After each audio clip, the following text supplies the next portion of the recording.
Folks, we're going to get started in about 2 minutes, so for the very few of you who have yet to take your seats, please rectify that. And we'll be hearing from my colleague Ben to kick us off. I'll say in about 2 minutes. Thanks so much for coming.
Is this on? Hey everybody, how are people doing? Is everybody excited? We have heard that Ireland is becoming an increasingly hateful country. We're being told by politicians that some elements of our society are rapidly becoming so backwards and barbaric and bigoted that you and I can't be trusted to speak freely anymore without the ever-present threat of the state hanging menacingly over our heads like the sword of Damocles to keep us all in check. That's the narrative that we've heard from politicians. So how odd then that earlier this year, the same Irish government published a piece of research which found that the vast majority of Irish people are highly tolerant of other religions, races, ethnicities, genders, sexual orientations, and more. In fact, they said, and I quote, "Overwhelmingly, people hold positive attitudes across most of the equality groups and towards the newer communities in Ireland." That's a quote from June of this year, according to the Irish government's own commissioned research. And they said this around the time they were trying to bolster the case for their liberal immigration policies.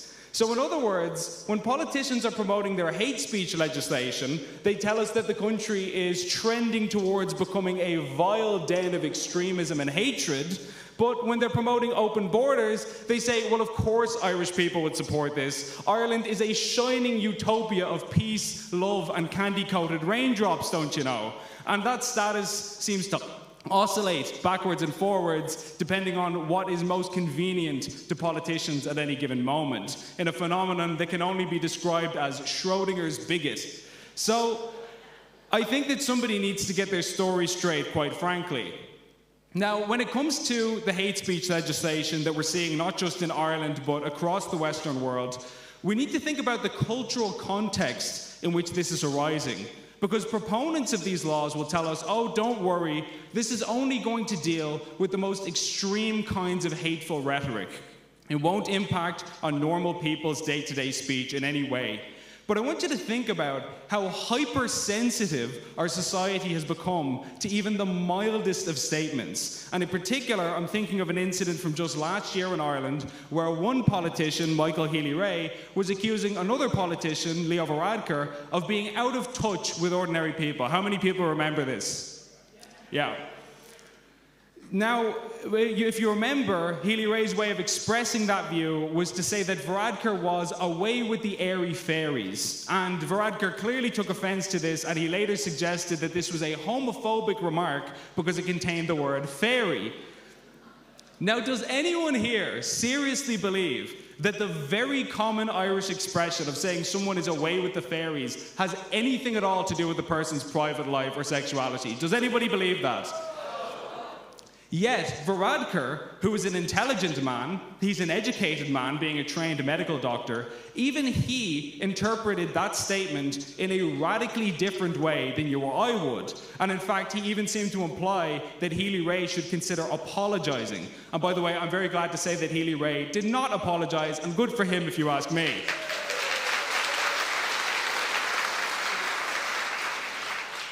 But while I absolutely believe that Mr. Varadkar may well have genuinely misinterpreted what was meant here, this incident reveals just how vague and nebulous these concepts really are. It proves that you can say something that most of us would consider to be totally mundane and benign, and someone else can view it as highly offensive. And this case, as we know, is far from unusual. In the modern era, we're constantly seeing people being dragged kicking and screaming through the courts of public opinion because they made a joke or they expressed a normal view that's deemed hateful.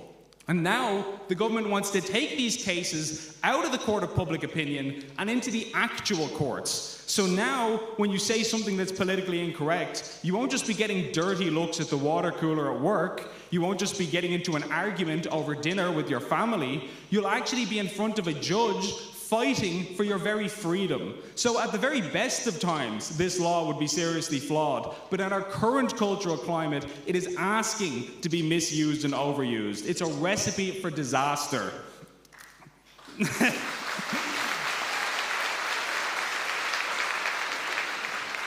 And the thing is, the general public knows that it's a recipe for disaster. Because as some of you may know, a couple of years ago, the Irish government did a series of consultations asking the public what they think of hate speech laws. And in reply, they received thousands of responses from ordinary citizens like you and I, which the government seemed very proud of at first. Oh, they were delighted. They were actually taking to social media to brag about the deluge of responses, as if this was a great success for them, and they seemed to imply that it was positive.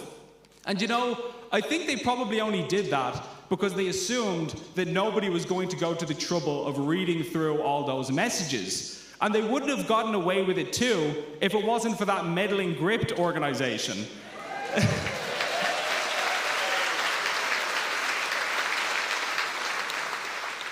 Because I read through every single message, all 3,600 of them, tallying them up as I went. It took many painful hours. And at the end of that grueling process, what this research uncovered was that about 73% of the individual responses to the government's own consultation were negative. Now, as you might expect, the vast majority of people also said that violent speech and calls to violence should obviously be illegal, which is actually quite handy in a way, because it already is illegal, and it has been for decades. So it's a bit like when you go looking for your phone, only to realize that it's been in your hand the whole time. The problem has spontaneously solved itself, and we can all go home, mission accomplished.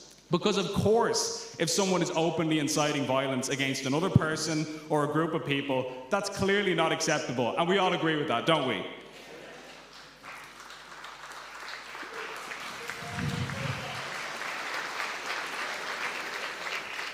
But when it comes to merely rude or offensive speech, about 73% of respondents said that the government should not intervene, because there is no objective way to legislate for offence or hatred. Who gets to decide what's hateful? That was the general sentiment of the replies. Moreover, the last major poll on this subject in Ireland was carried out by a Morocco polling a couple of years ago at the behest of RTE, and that research also found that the vast majority of Irish people oppose these laws. And then when you ask politicians, as I have done, to provide some contrary evidence and prove that the public wants this, I can tell you from experience they draw a total blank.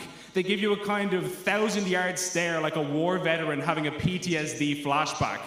Because there is no evidence. All available data shows that these laws are brutally unpopular.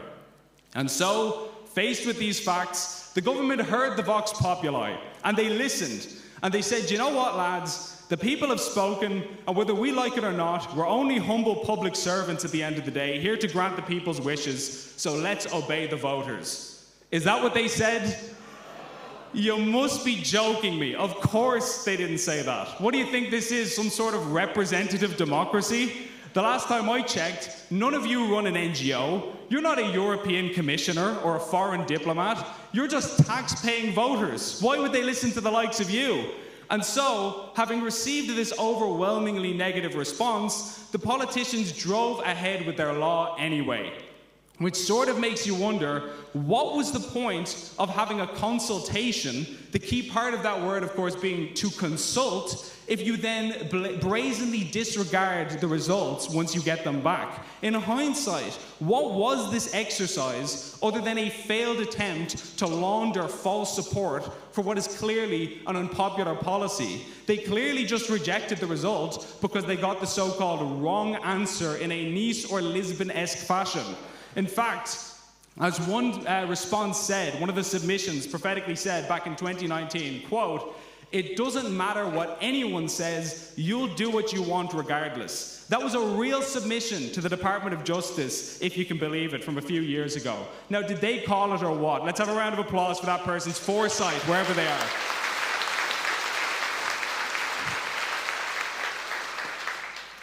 So we know what side of this issue the public is on. We know what side the politicians are on. And it's at this point that I'd like to address my colleagues in the media. Because not only has most of the press been silent about the potential threat that this kind of legislation poses to free speech, but most shockingly of all, we've even had major news publications urging the government to proceed with the censorious legislation and egging the politicians on. Now, I'm not here to condemn all mainstream media journalists, because I've actually gotten to know these people, and I know that many of them are good and well-intentioned at heart, and I really do mean that.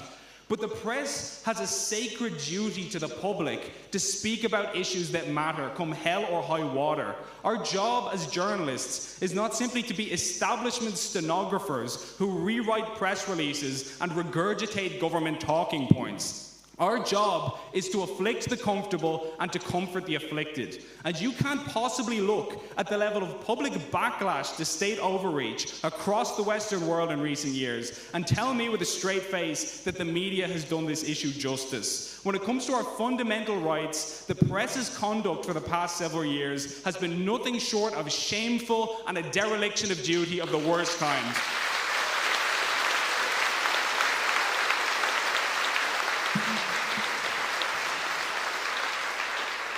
It's no wonder why journalists have been receiving more pushback and hostility from the public lately. It's no wonder why news media is struggling financially as an industry, because for a long time now, people have not felt represented by the media. The journalists don't ask the right questions. They ask about pointless minutiae and irrelevant logistical nonsense. They sideline the important issues that really matter to the people. They ignore critical conversations about topics like immigration and gender issues and many other things that impact normal people on a day-to-day basis. And worst of all, they routinely attack and demonize their own audience as bigots whenever the public justifiably complains about this. And then they wonder why journalist has become such a dirty word.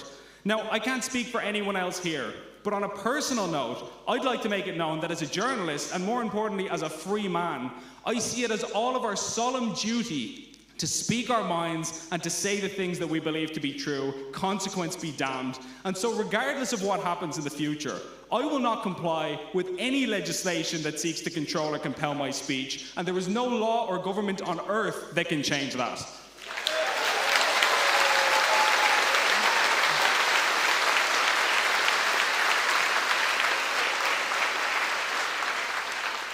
Because politicians didn't give us the right to speak. We were born with it. That right comes from a source higher than any state, and no politician or judge has the authority to take it away. And especially not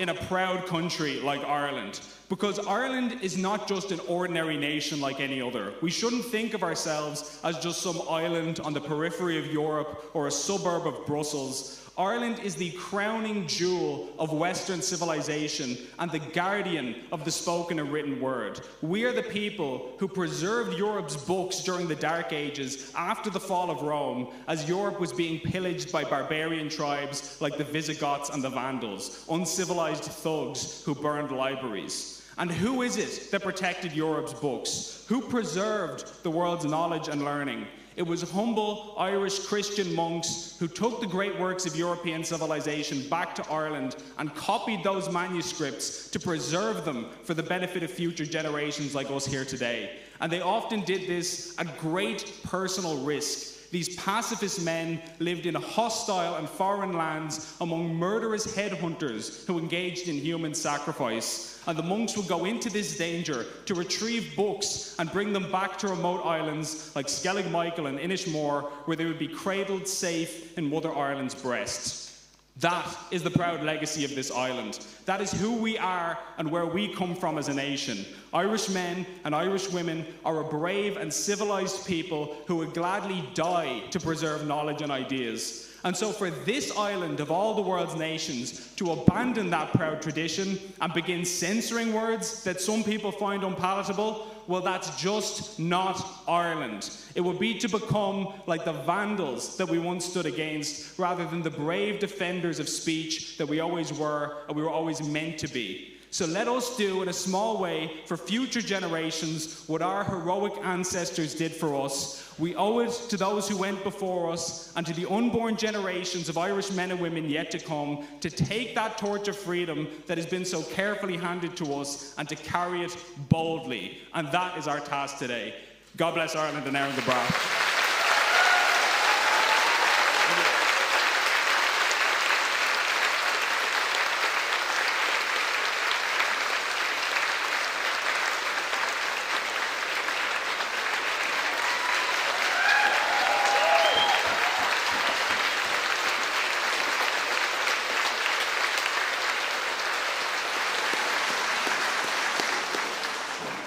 Well done, Ben, for that absolutely rousing speech. I have to say it's really impressive to see a crowd of this size which has arrived here today.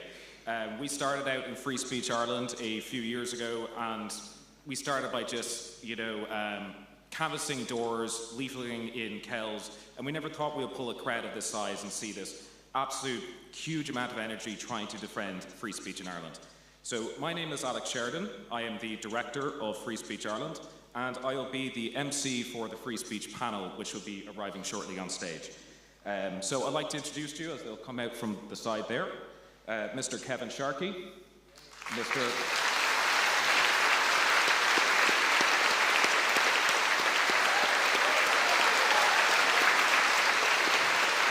John McGurk,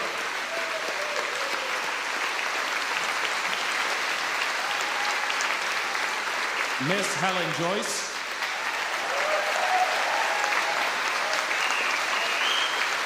Senator Sharon Keoghan,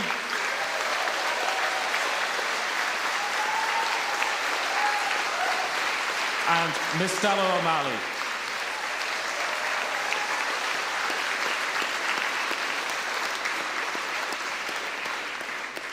So the running order of the event is, first we have the free speech panel, which will go on for about an hour, and we'll take a Q&A from the audience then. Each speaker will speak for 10 minutes at a time before returning to their seats. So first, I'd like to introduce the editor of Gript, and that is John McGurk.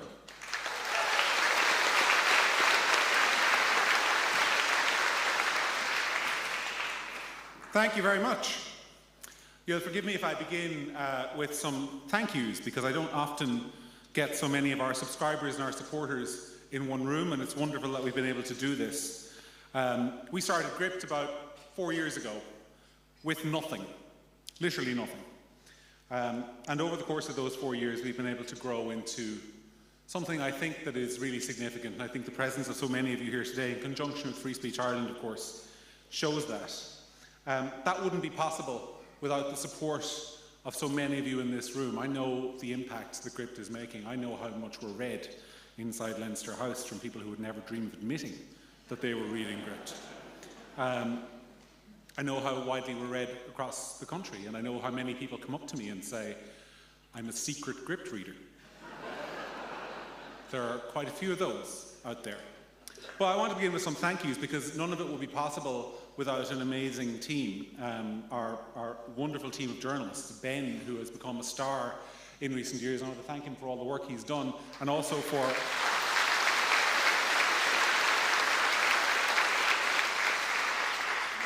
in his speech just now proving the TikTok meme true, that men really do think about the Roman Empire once every day. I want to thank Fatima and Maria for their... There she is. And people who maybe you don't know their names, but who we would fall apart without. They know who they are, Una. And then there's Noble, the greatest cameraman and videographer in the history of the world. Thank you very much. But this event is obviously about free speech, but as somebody who works in the media, I think it's about slightly more than that.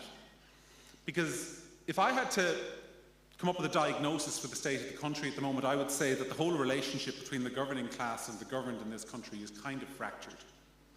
Free speech is just one part of that. But it seems to me often that when you look at the people ruling the country and the people being ruled, the one consistent theme that runs through every strand of society at the moment is how little they like us. You eat too much. You drink too much. You drive too fast. You use the wrong kind of heating in your homes. You say the wrong things. You think the wrong things. You don't say the right things or think the correct things. And everything that they do has the overarching narrative of that you, the people, must be fixed and corrected and nudged and whipped into shape, because they don't very much like you. And you are not just guilty of your own many, many sins. You are also guilty of the sins of your ancestors. You're white and privileged. You're a man. and privileged. You're responsible in some small way for slavery and the sins of the Catholic Church and the sins of everyone who came before you. And if you are not oppressed, you're nobody. That is the worldview that seems to dominate the country, that the people are a constant disappointment to the people who govern us. How has this been allowed to happen? How has that divide grown so big? I blame Niamh Bhreathnach. Niamh Bhreathnach, of course, introduced free third-level education in 1994, and education is good, but what we've seen in the years since then is the emergence of somebody I call the useless graduate. The useless graduate with no real hard skills. And by the way, I'm one, I'm a useless graduate. Arts degree right here. But not an engineer, not a doctor, not a scientist, but they got a degree in sociology or they got a degree in whatever. And those people need jobs. And it is no surprise, therefore, that the third sector of the economy, the NGO sector, has exploded since 1994, to the extent that it is now an €8 billion behemoth. It is the common agricultural policy for Dublin 4.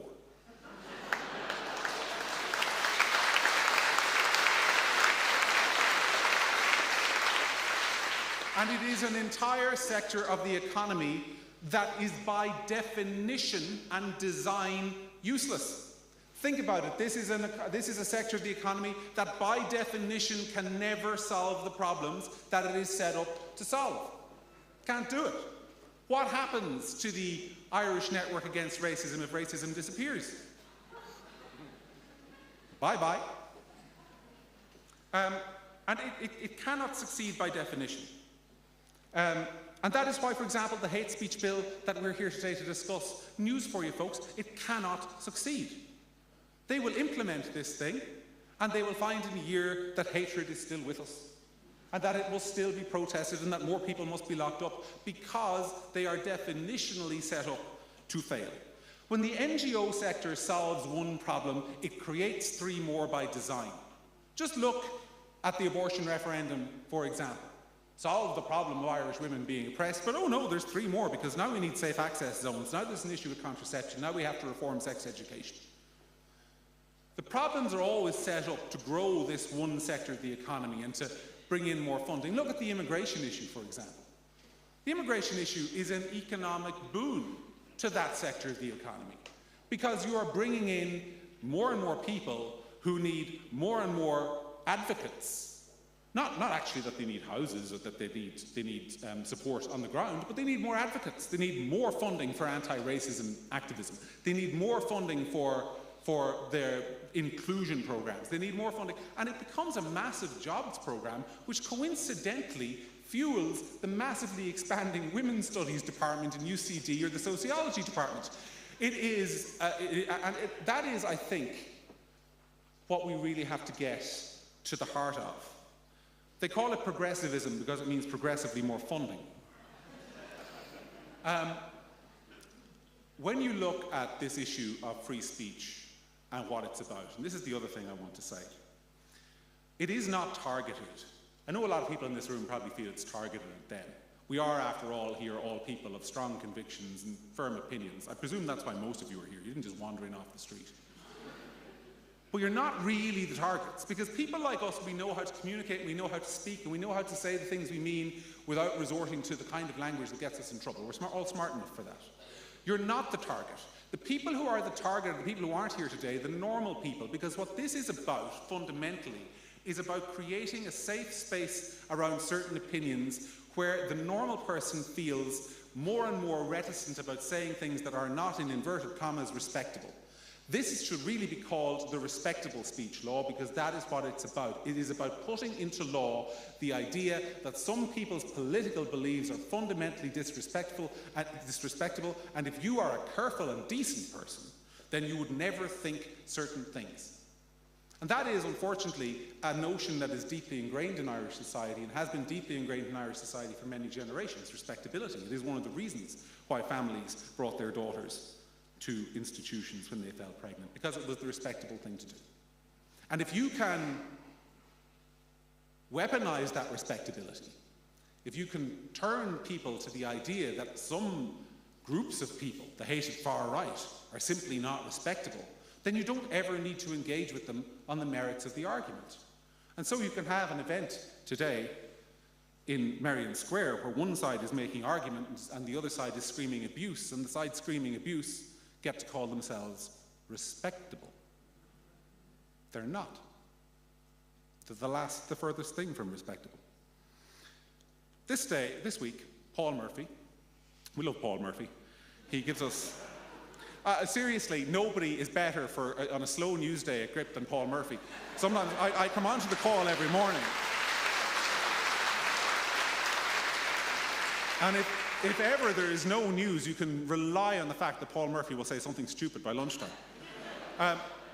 But this week, this advocate for restricting your speech doxed a school child belonging to a journalist he didn't like who reported a story he didn't like.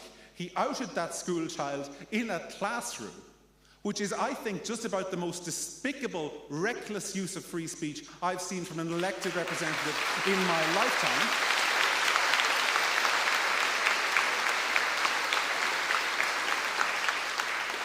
And he has the gall to call us fascist.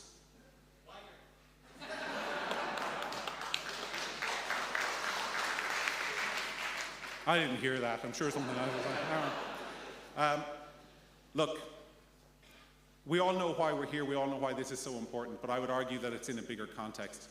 As a society, we need to fight back against this idea that there is a class of people who govern us that know better than we do about how we should live our own lives.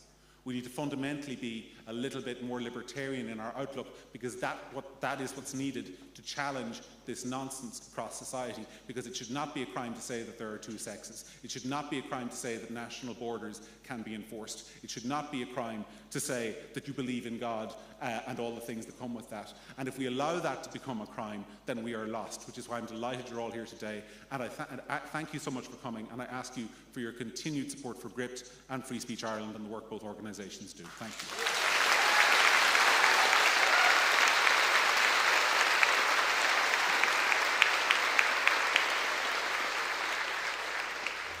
It's John. Next up, we have a best-selling author who has won widespread acclaim for her commentaries on gender identity. She was also an editor for The Economist between 2005 and 2022. Please welcome to the lectern, I guess, Helen Joyce.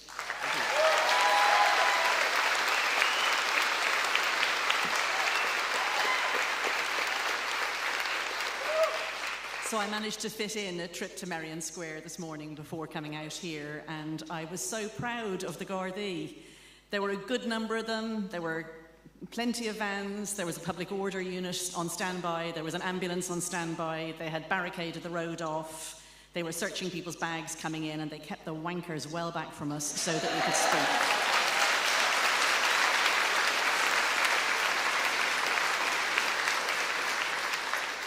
Well, 5 years ago, I was working as The Economist's international editor, and one fateful day, I think in 2017, a senior editor sat down next to me at lunch and said, "Do you know why the kids keep coming home and saying such and such is trans?" And I said, "No idea. Shall I look into it for you?" So that conversation changed my life. I ended up writing an article about it, and it wasn't a very good article because something very strange happened. I couldn't get anyone to talk to me about it. I would reach out to potential interviewees, and they seemed to think that I was doing something very wrong by just doing what I had been doing when I did my job ever since I started work at The Economist, which was to just ask the questions that came to my mind in ordinary language. So I was asking basic questions like, well, what does it mean to be trans, and what does transition mean? Do people feel better afterwards? Why do some people say they feel like members of the opposite sex? And the big one, should those feelings give them license to use facilities intended for the opposite sex? Well, I couldn't get any answers. I got told that I was a bigot for asking. And the science denial that was common among all the proponents of what they called trans rights, and the circularity of their core mantra, namely that trans women are women, which raises and leaves unanswered the question of what a woman then is. Well, all of that kept bothering me.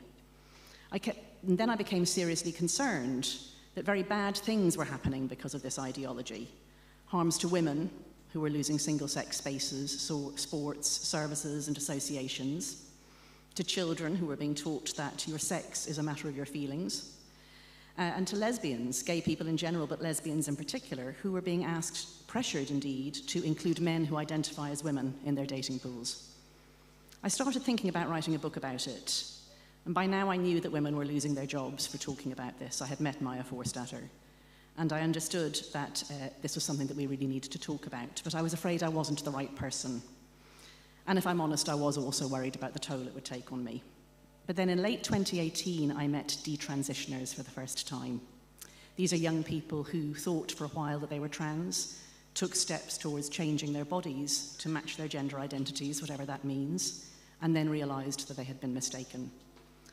This group was a group of half dozen girls who now identified as lesbians. The oldest of them was 23.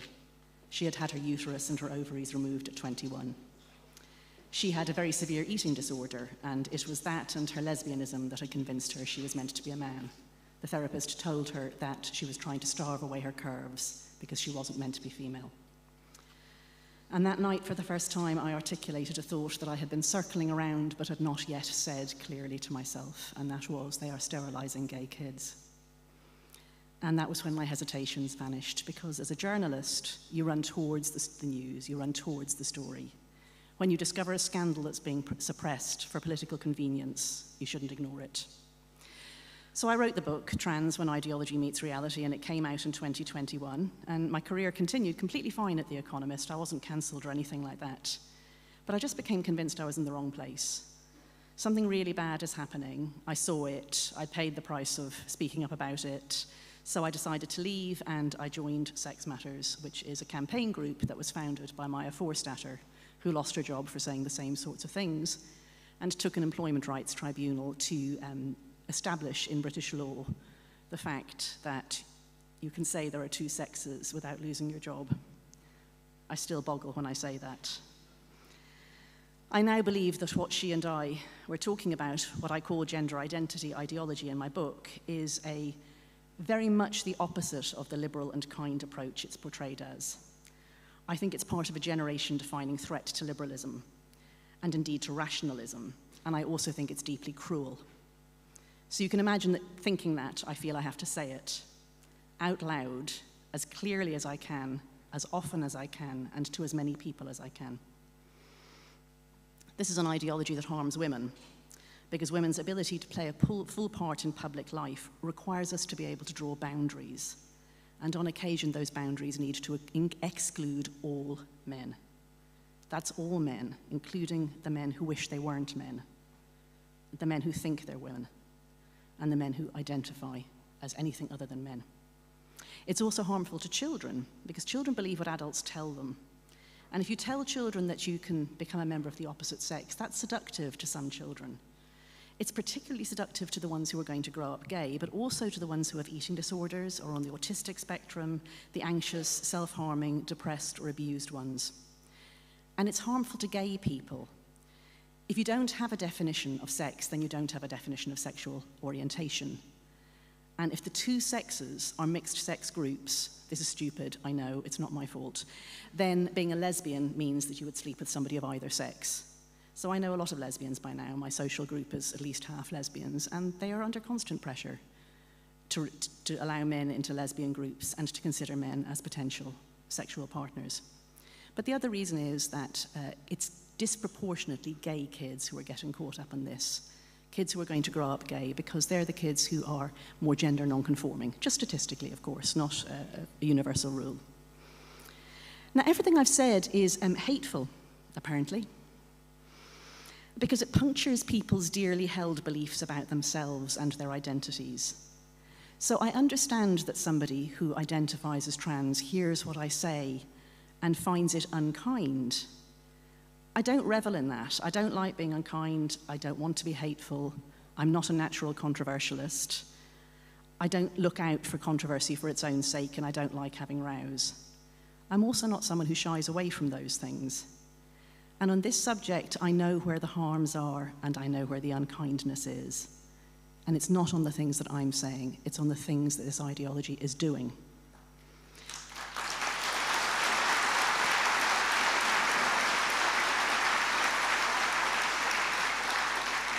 So what does it do when you base public policy on a lie? On substituting self-declared gender identity for the objective material reality of sex?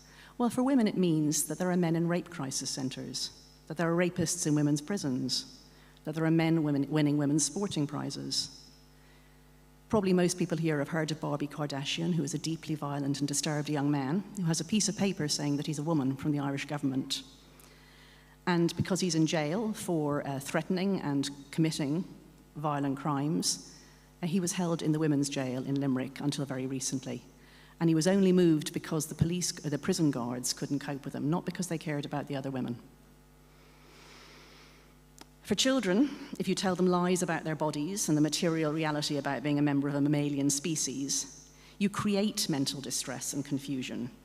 We're telling children that if they don't fit into the pink or blue box that matches their sex, then they should just jump into the other box and cut the body parts off to make them fit there. And for gay people, well, I know lesbians who have been banned from lesbian-only dating sites because they have said, only interested in females. This is by its nature a linguistic movement. There is no material reality to the statement that you are trans. There is nothing about that except the statement. And that is why, when somebody declares their pronouns and everyone else is supposed to ignore the evidence of their own senses and their own understanding of human nature and accept that people are who they say they are, they must try to stop you if you refuse to do that, because the words are all they have. And so it's no coincidence that this draconian, Orwellian, I've run out of fancy big words, hate crime bill, which is considering enshrining within it a circular, non-reality-based definition of gender or gender identity. It also doesn't define hate, as John already said. I know what it feels like to be targeted by hate.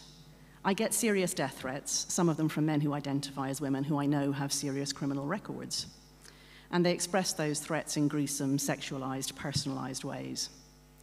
Last weekend in Manchester, I was followed down the road by about 100 men, some of them with loudhailers, shouting the usual idiotic slogans with a couple of additions, fuck Helen Joyce, my body, my choice, and there are many, many more of us than you. It would make some sense to call that hateful, but to be clear, I don't think we need a new law to deal with it. We just need better policing, and we already have public order offences. And Irish legislators are considering passing a law that will criminalise me for saying what these men don't want me to say. I think this law could probably criminalise mere possession of the book that I blew my life up to write. I know there's a safety clause and it excuses works of scientific or artistic merit, but I don't think the people who call me a Nazi, genocidal, anti-Semitic, racist, homophobic, transphobic, and shout fuck Helen Joyce think my work has scientific or artistic merit.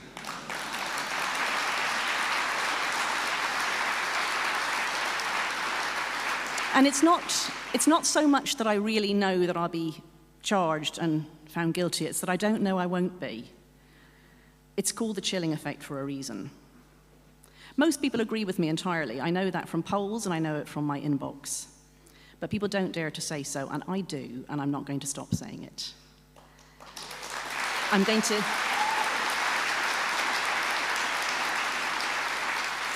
going to keep saying these specific things, and I'm going to keep saying them even if this new law comes in, and I will come here and I will say them wherever I damn well like. Being a man or a woman is entirely a matter of biology and not at all a matter of identity. Men can't be women. None of them can be women, no matter how much they want to. Children should not be given puberty blockers or cross-sex hormones. They shouldn't be told they can change sex. They shouldn't be told that their feelings define their identities. No man, and that includes men who say they're women, should be allowed into women's spaces or sports. If Ireland does pass this law, I will come here and I will say that, and I will say it again, because I feel a moral imperative. Even if you don't feel the same urgency as I do on this particular subject, I hope you will support me, because my free speech is your free speech. You don't know what unpopular thing you may one day feel a moral imperative to say. Thank you.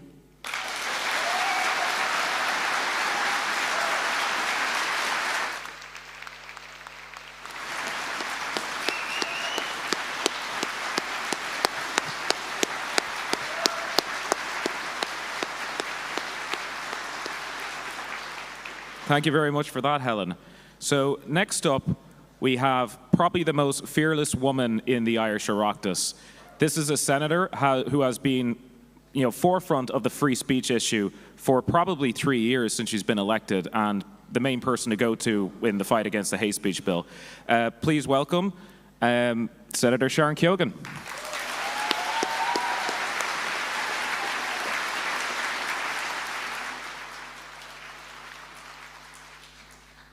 Good afternoon, everyone. It's such a pleasure to be here. It's wonderful to see how many people are willing to come along, to stand up and stand together in defence of the right to speak, to think and to believe. While I don't think we have many woke people in the audience today, I know that every one of you is here today because you're awake to what is happening in this country. You've been keeping your eyes and your ears open.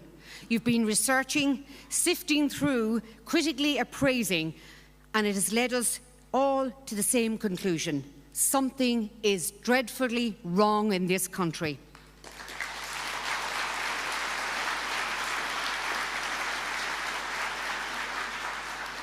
We have gangs of youth gurriers roaming the streets of our capital. We have far-left activists in NGOs taking their salaries from your taxes and using them to fight against your interests.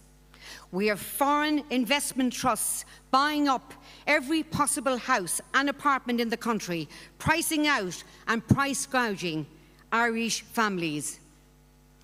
Every other home, hotel, community hall, army base, or electric picnic tent has been contracted to house one of the over 100,000 individuals taken in by the government, which continues to refuse to place any limit on the migration and asylum seeking, even while other countries warn their citizens to expect to live in tents if they come to Ireland. In short, we have a government that doesn't care about the Irish people, which has sold out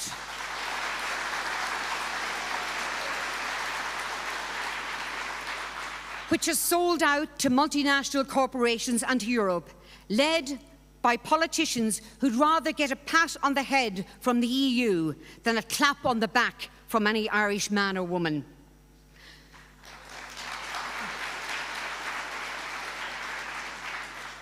No honest government which does not serve the interest of the electorate can remain in power, yet a dishonest one can by various methods. Rigged elections, voter fraud, intimidation and manipulation. But of course, a model child EU nation could never engage in such practices. Rather, we must find a way to legally suppress dissent. How fortunate then for them that they can write the laws. They know that they aren't competent enough to solve any of Ireland's problems, or they're unwilling to make the decisions necessary to do so. So they just make it so that we aren't allowed to talk about the country's problems. Think there's something wrong with uncontrolled migration. You're a racist. You're jailed. Think that the government's focus should be on housing Irish people. You're a racist. You're jailed. Think that kids shouldn't be reading pornography in primary schools or watching drag queens in libraries. Homophobic, transphobic, you're jailed.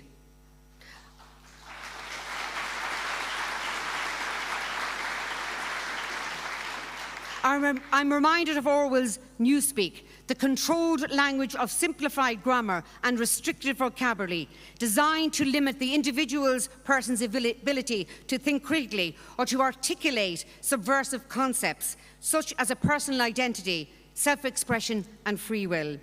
If the masses cannot conceive of a freedom, they will never revolt. And if they're forbidden to speak truth, only a state-sanctioned narrative will remain.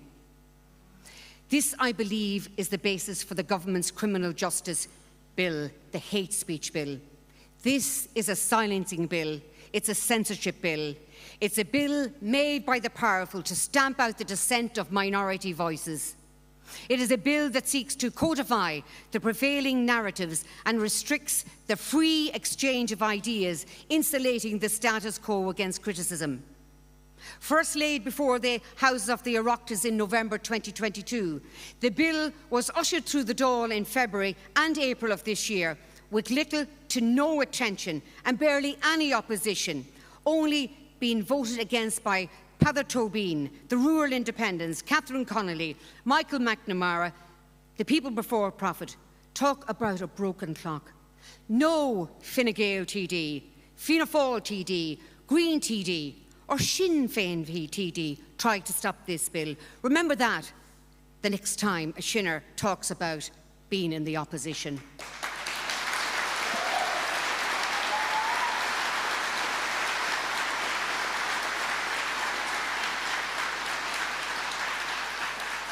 This government thought that they could sneak it through the Shannon as well, but unfortunately for them, we were paying attention and we were ready. The efforts of a few in the chamber willing to speak out against this attack on our rights, combined with the tireless work of grassroots campaigners, with our own Free Speech Ireland being chief among them, and the good men and women of Gript transporting the truth across the country, have brought us here today, where we have hundreds of people in this hall and hundreds of thousands across the country who are now taking notice of the imminent removal of our freedom of speech and what we must do to stop it. This bill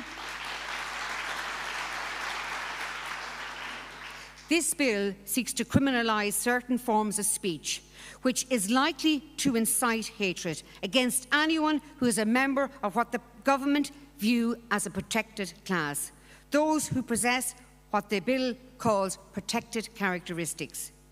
You don't have to look too far to see the fruit of the similar legislation which was passed in other jurisdictions. In Finland, a member of parliament was taken to court and faces up to 2 years in prison for the crime of ethnic agitation. Her crime was tweeting a picture of the Bible. Paveen Rattison, the member of parliament who was actually in court this week, said she would never have believed that this could happen to Finland's democracy, with freedom of speech and freedom of religion in its constitution.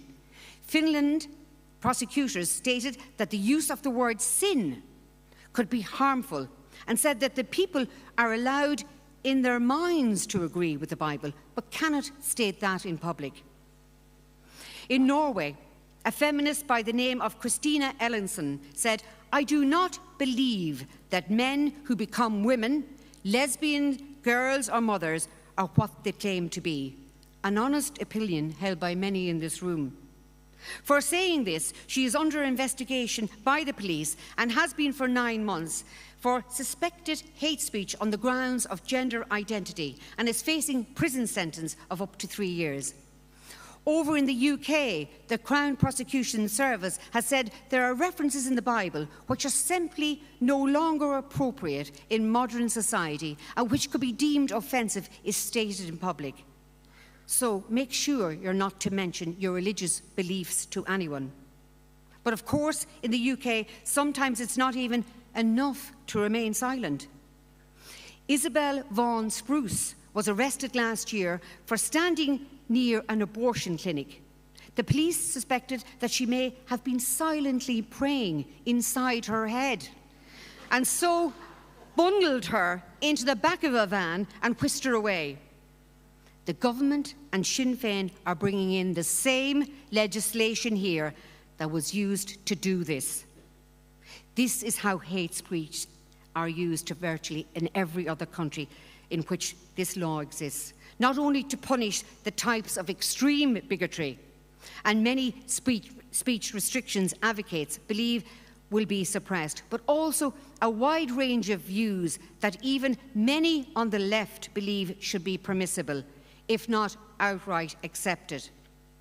In the words of ALCU Legal Director David Cole, it is virtually impossible to articulate a standard for suppression of speech that would not afford governments officials dangerously broad discretion and invite discrimination against particular viewpoints.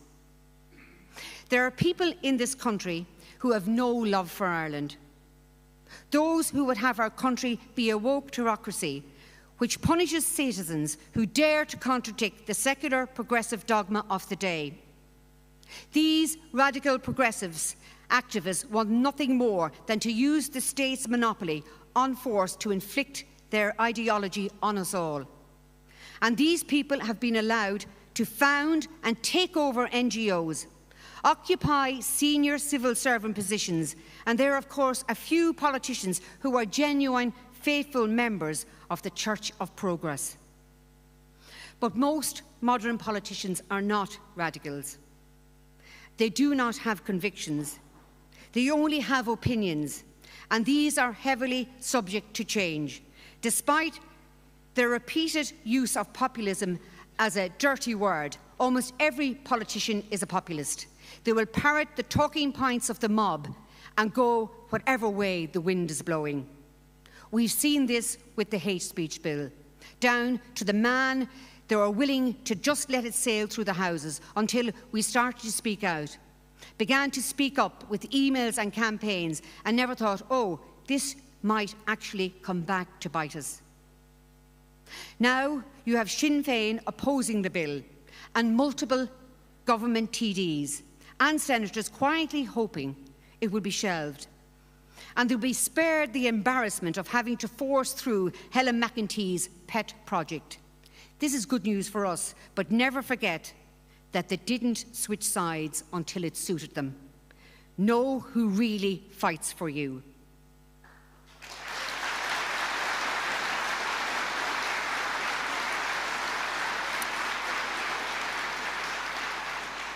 What we have to do now is not get complacent. Helen McEntee has too much skin in this game and has gone full sunk cost fallacy on this bill. She's going to try and ram it through the Seanad before Christmas. Every single person in this room needs to email or call their local TDs and senators. All of their details are online. Let them know that they will never get a vote from you again if they do not oppose this bill. Talk to your families about the bill. Talk to your friends. Look up the Oireachtas debates online, Wednesday the 21st of June 2023. Check out my Twitter, Free Speech Ireland, Gript, Senator Ronan Mullen, Gerard Crotwell, Michael McDougall. These are wonderful ambassadors that have come out against this free speech legislation. They all have material online that you can look up on this.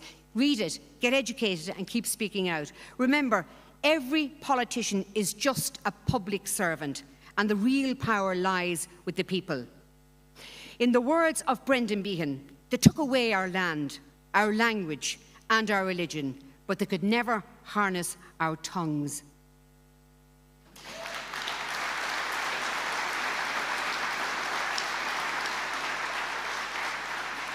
It is so great to see the energy in the room for the fight and the conviction in this room. And that's what's going to save us. So let's just give them hell.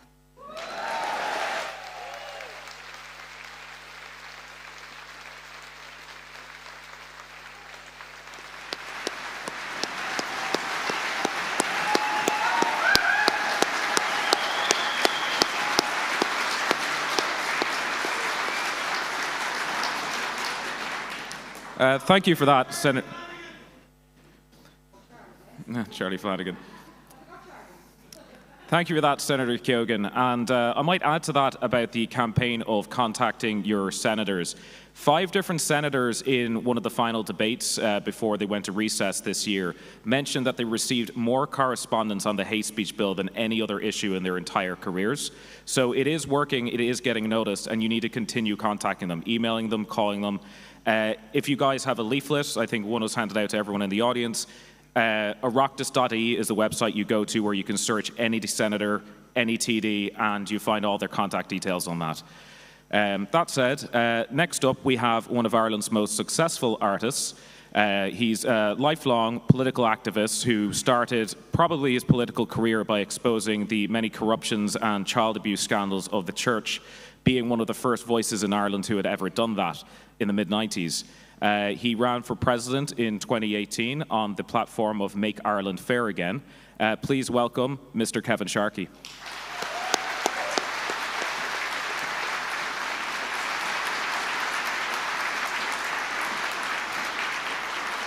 Thank you all very much for coming today, and thanks to the Gript media for making this event possible. And I'm just very, very happy to be here to add my tuppence to the situation that the country has found itself in at the moment. You know, when they spoke about this originally, I thought a lot about the idea of hate speech. And I tried to remember, where did I hear hate speech and where do I hear hate speech? And I was cast back 40, 50 years ago to our kitchen in Cunlin Road in Killybegs, where my 5 sisters, most of them smokers, used to sit around tearing strips off each other. You're a fat cow. You're a miserable old bitch. And that kind of hate speech I haven't heard for years. And my beautiful sister Aileen, she was there. She was the queen of it all. But you know, when you look at hate speech and the idea of being hateful in what you say and what you think, really at the heart of it is decency. And most people in Ireland, and I think that, you know, I watched over the years as words have been weaponized to make people into what they're not. You know, I grew up in Donegal, and I have had an incredible life in Ireland. And it breaks my heart when I see political figures, especially political figures who are black, like Leo Varadkar, who's had the most incredible experience here in Ireland. He was a successful doctor, he was a successful politician, and now he stands there and calls the Irish people racist because they're concerned about their communities, because they're concerned about what their children have been taught in school. And you know what? Let me tell you this from a black man's perspective. Ireland has never been a racist country. The people of Ireland have never been racist.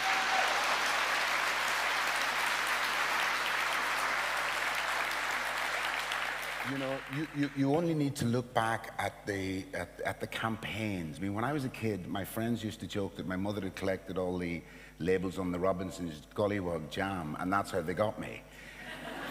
That's not racism, that's humor. And when you have good, decent people who care, it is easy to manipulate them into believing that their motives are somehow dark and that they're not genuinely good people who are welcoming, kind, and compassionate.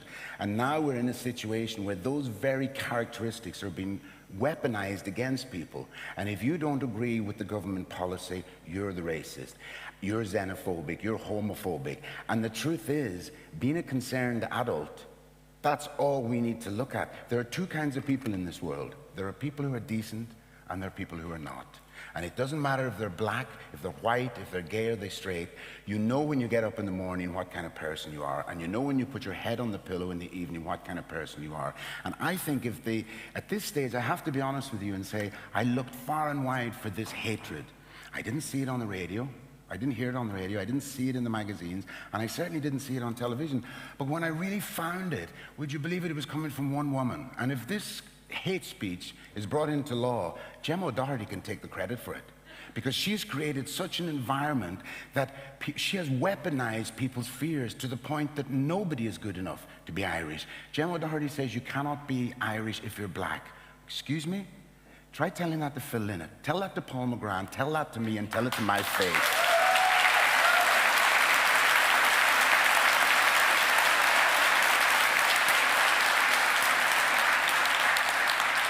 You know, the other thing that gets me so much about the situation that we find ourselves in at the moment is the idea that the government has the right to tell you how to behave and how to think and what to say. All of us in this room know that your grandmothers and your grandfathers in this country, they lived on nothing, believing that they were handing you down something of value. This country is your legacy. This is why they worked themselves into the grave, so that you would have something for your future and for your children's future. And we've had to stand on the sidelines and watch orders being taken from Brussels to tell us how many immigrants, refugees, whatever you want to call them, that Ireland has to take. And if you disagree with it, you're a racist. Well, that's bollocks. That's bollocks.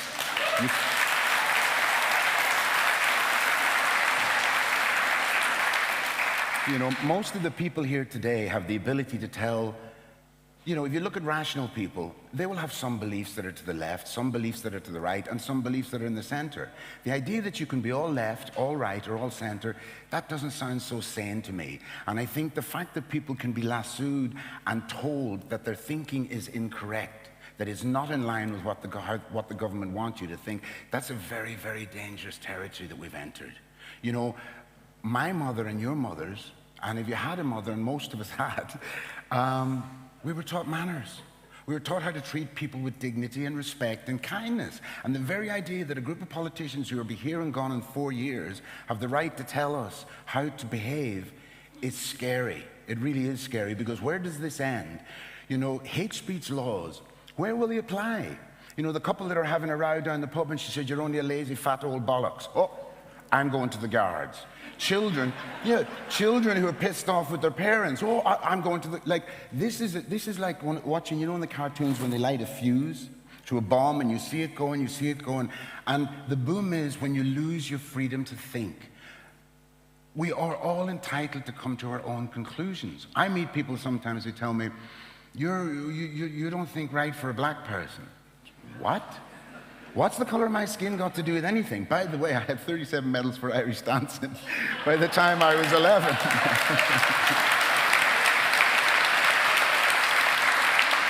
You know, so for me, my Irish was a choice. The culture that I grew up in was the thing that made me me. And I experienced in Donegal, I mean, you've got to remember, I was the only black child in the entire county of Donegal. I never saw a black person until I was 13, but I'll tell you what, I saw kindness, acceptance, tolerance, and the most beautiful spirit in Irish people who welcomed me. They didn't judge me, they included me. They made me feel part of Ireland, and I will be forever grateful for that. And that's when I get upset when I see people who tell you your thinking is wrong, your ideas are wrong. Please, all of you, this must be resisted. Now, I personally don't have a lot of faith in the democratic process. I see these guys in suits strutting around like nothing's ever going to take them out of office, and I think maybe they might know that somehow, because I don't trust them. And when I look at the Dáil and I see that there's a bar, there's a pub in the government building. Think about that for a minute. Would you use a dry cleaner that had a pub in the back? No, you wouldn't. You'd say, I'm going to another dry cleaner. And I'm afraid they're laughing at us. They're laughing at us because they're so secure in their grip on power that they think they can treat us however they want. But I can see by the turnout here today, that's not going to be the case. And I'm very, very proud of everybody who's come today just to make your presence felt and to let people know that this is Ireland. This is your country. This doesn't belong to Brussels, and we now have a situation where the quotas for refugees, we're being told, Leo Varadkar said, we can't put a limit on it. Whoa, you can't put a limit on it, it's not your country. That's like buying a house. They give you the keys at the weekend and say, there's your house, enjoy your home. By the way, you've got to leave all the windows and doors open over the weekend. What kind of house is this? It's a European house. It's not yours.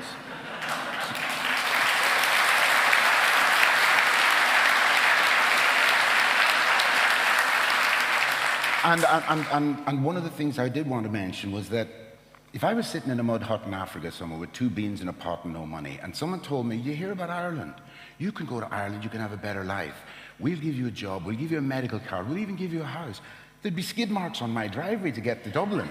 But I'll tell you this, if the companies that have been bleeding Africa dry for so many years would just stop stealing everything from them, there'd be no need for anyone to leave Africa. And I said this before.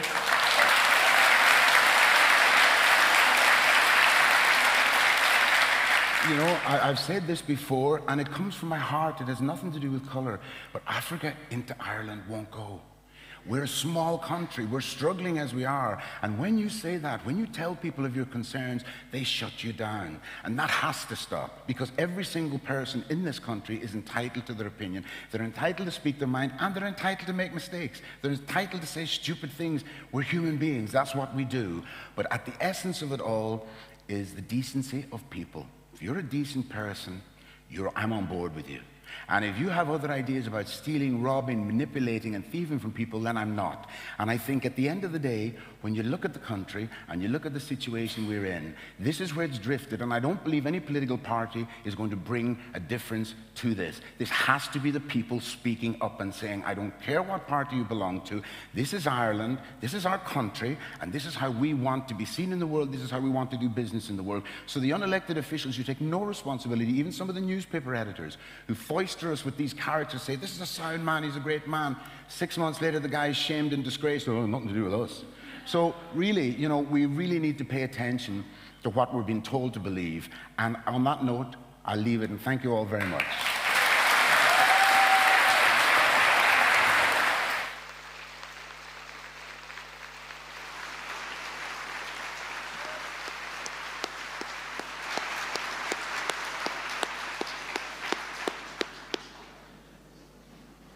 Next up, we have a leading psychotherapist who specializes in the field of gender dysphoria and trans identity. I believe she actually has a book coming out next week. She's also a best-selling author. And she's the director of GenSpect, and if you want to find any information about that, they actually have a stall over there on that side of the room. Please welcome Stella O'Malley.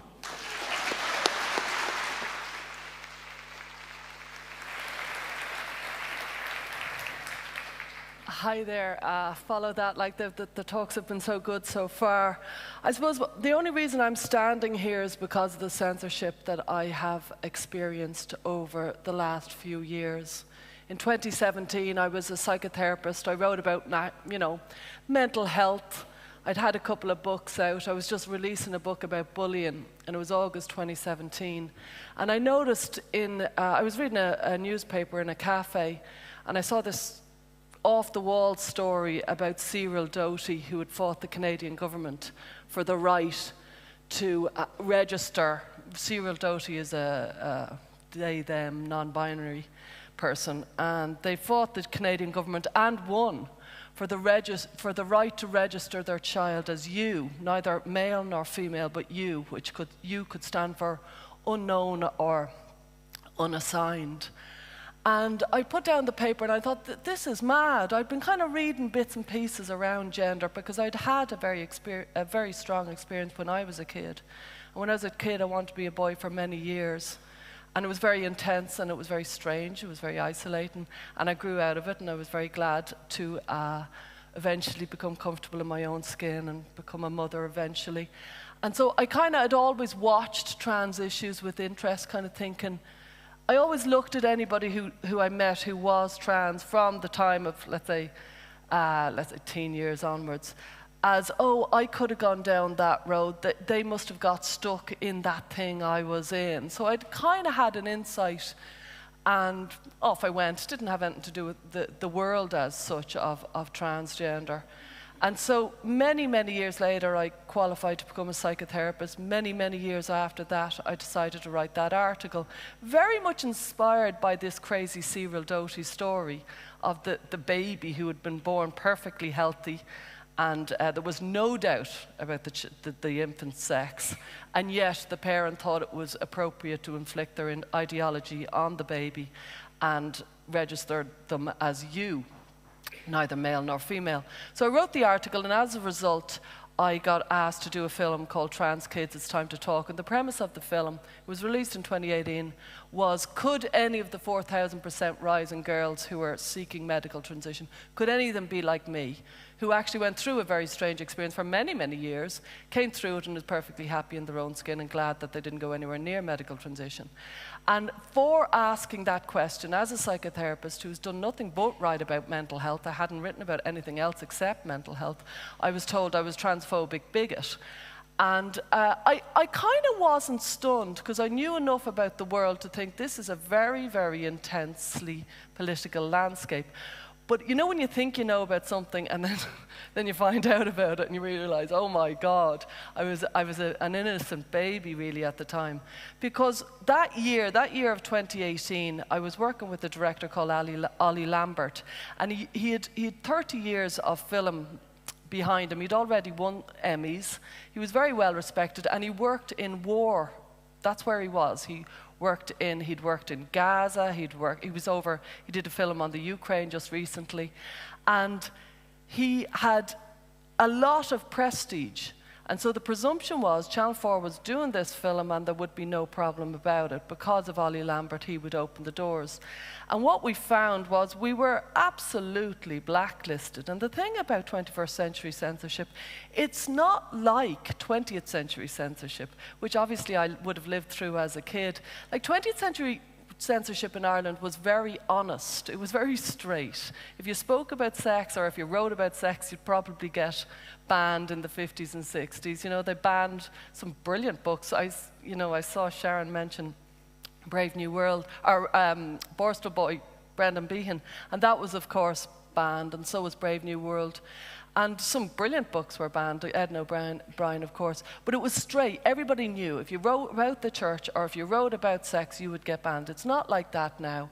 It's a much more complicated, dishonest censorship that we're being dealt with, where it's all done with a smile, and it's like, no, we won't be able to talk with you for various reasons. And so what we found in our film, Trans Kids, was they would say no for complicated reasons. For example, Susie Green, the director of Mermaids, the reason why she was not speaking to us in our film was because she had done her research and she believed it was going to be a one-sided film. And we, of course, said, well, it will be a one-sided film if you don't offer your side. Crazy idea.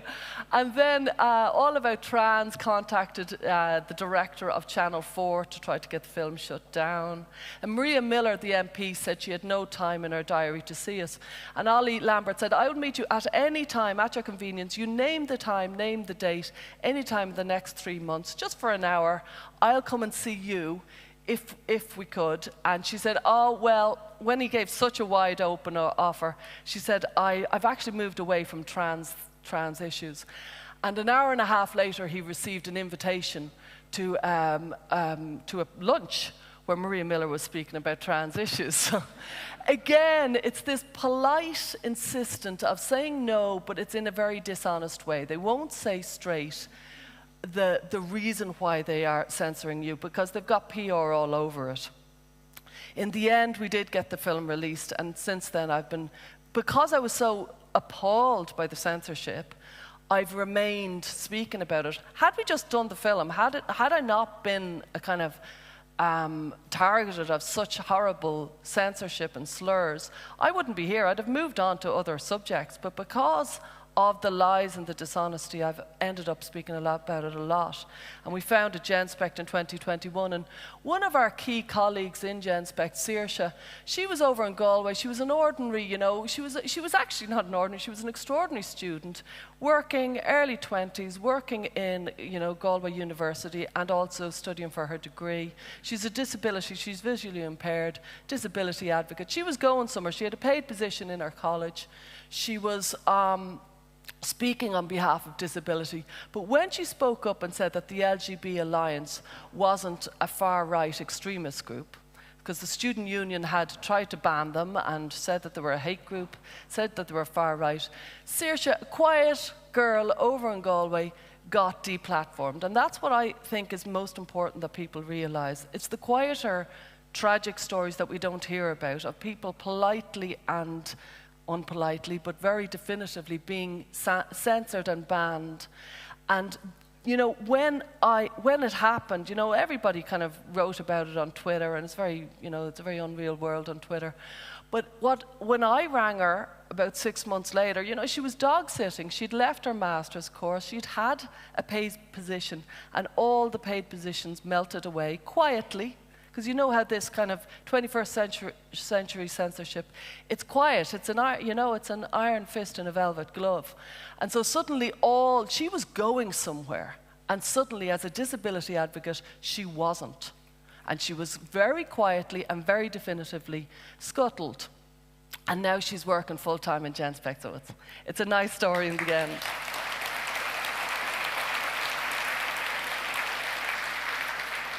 But just recently, I've been, going on bleating about really gender and mental health for many years now. We founded GenSpect around 2021, and we've been everywhere speaking about it. And I continue to write and think about mental health in general, and I released a book in March this year, and yet again I saw the polite censorship happening. When you're releasing a book, there's a very definite publicity plan that's put together by your publishers. And they'd have a key kind of interviewer, let's say RTE would be the obvious, and then after RTE it will spread out to slightly smaller organizations, smaller again.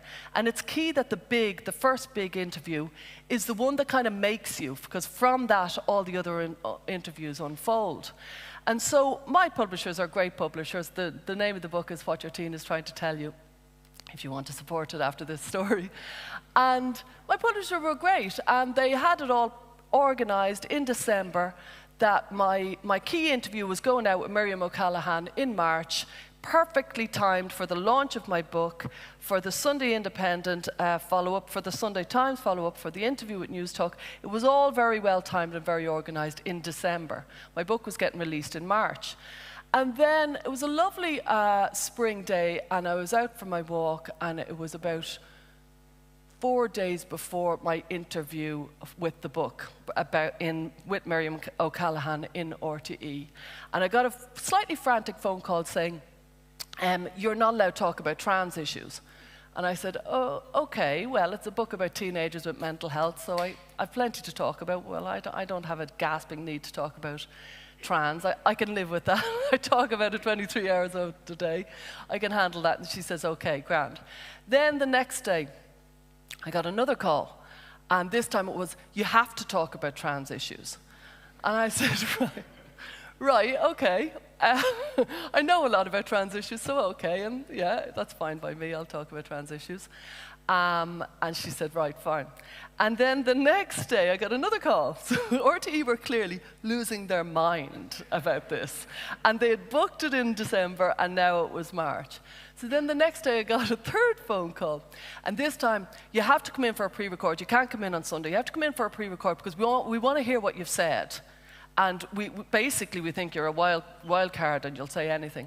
And I said, I've been on RTE just a week ago talking about another issue. I'm not going to suddenly start like bringing out a banner and screaming about trans or gender. I want to sell my book, But okay, if you want, we'll have a pre-record. And they said, yeah, it's just such an incendiary subject. It's just an incendiary subject. A key aspect of this is the year before, which is 21, which is June 2 years ago, Liveline had taken it upon themselves to talk about what had happened outside the National Women's Council when women were treated incredibly badly and when women were called transphobic bigots because they wanted to let women speak, as they say. And they wanted to kind of basically say what Helen, was putting forward, that, it's perfectly fine for a woman to declare the fact that she's a woman and to discern who isn't a woman in her space. And Liveline had done a series of brilliant interviews over 3 days. As a result, RTE went into meltdown because Dublin Pride, not a huge organisation, but anyway, Dublin Pride took away their affiliation with RTE, and RTE clearly felt shamed, and they felt like they had been told that they were transphobic, and they had basically learned their catechism, and they decided that they were from now on going to be strenuously pro-trans. So that had happened just before the kind of meltdown that happened with myself and my book. So on the 4th day, they had said I had to do a pre-record. I said, yeah, fine, I'll do a pre-record. And then on the 5th day, they rang again. It was unbelievable at this stage. And every time the phone rang, I was like, all right, here we go. And funnily enough, I seemed to be on my walk every time they rang. And so they rang again, and I says, hi. And she goes, we can't do it. There's nothing we can do. We can't do it. There's nothing. We've been fighting everybody. We can't do it. And she was lovely. In fairness, this producer, I really felt my publishers were on my side, the producer in RT was on my side. I really felt it. I really felt Miriam O'Callaghan really wanted this interview to go out. And I said, you can't do this. My book is literally just about to be published. We've got all the publicity. We've got everything organized. You can't just pull it like that the day before, especially because I've effectively said yes to all your crazy demands over the last 5 days. And she said, there's nothing we can do. She was clearly upset and distressed, and I was really, really, really thrown by it. It's the quiet censorship that you're just, where do I go with this? Do I say this to everybody, or do I just kind of take it? Because most people take it. Most people, because they want to get another gig, they'll take it. At the same time, I got contacted by Brendan O'Connor. He had already blurbed another book that I had. And you know the way you might use a comment from a famous person and put it on your book? Well, people do it, you know what I mean? So it's not necessarily, but I was told to take it off this book because I hadn't written it, he hadn't said it about this book, but he had said it about that book. And so my publisher said, I said, has that ever happened before? They said, it's never happened. No, it's never happened. No, this is completely unusual. You know, when somebody speaks about you, he said something like I was sensible or something like that. Something radical like that. Sorry, I'm going on. I'll just finish this story. And so, so at the same time, he was getting his name removed from the cover of my book. Miriam O'Callaghan's was cancelling the show. Then in the end, I rang up and I gave a pretty impassioned, you've got to have me on. They wouldn't have me on. So then in the end, I went off with my, with the other stuff it was a pretty crappy way to kind of publicize your book. And in the end, I did get on. It was about 2 weeks later. I basically harassed them, and they were very, very good. They wanted me to get on. It wrecked the publicity of my book, but they were decent enough to get me on in the end. And eventually, in the middle of the interview, they asked me about gender, and I spoke about it for about one sentence. We moved on. It was a complete non-event in the end. And all I could say was, clearly RTE were having an absolute meltdown. They're frightened of gender, they're frightened to speak about gender, all the national media, they're frightened of it, and they're pretending they're not. And that's the big key about this. It's a dishonest type of censorship where they pretend it's just you. You're awkward, you're a wild card, you're shooting your mouth off, when actually it's not you, it's them. They're frightened, they've been bullied, and they're afraid to poke the alligator, as they say. So thank you very much.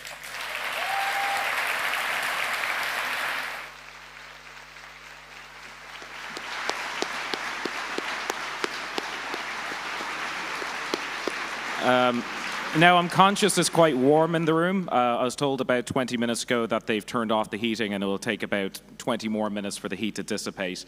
Some of the doors have been opened, so I was conscious quite warm. Well, now we're actually going to progress with a short Q&A before we break for intermission. And yeah, I believe the first question which was submitted to us is Mr. Michael Leahy here. Con, if you'd hand him the mic.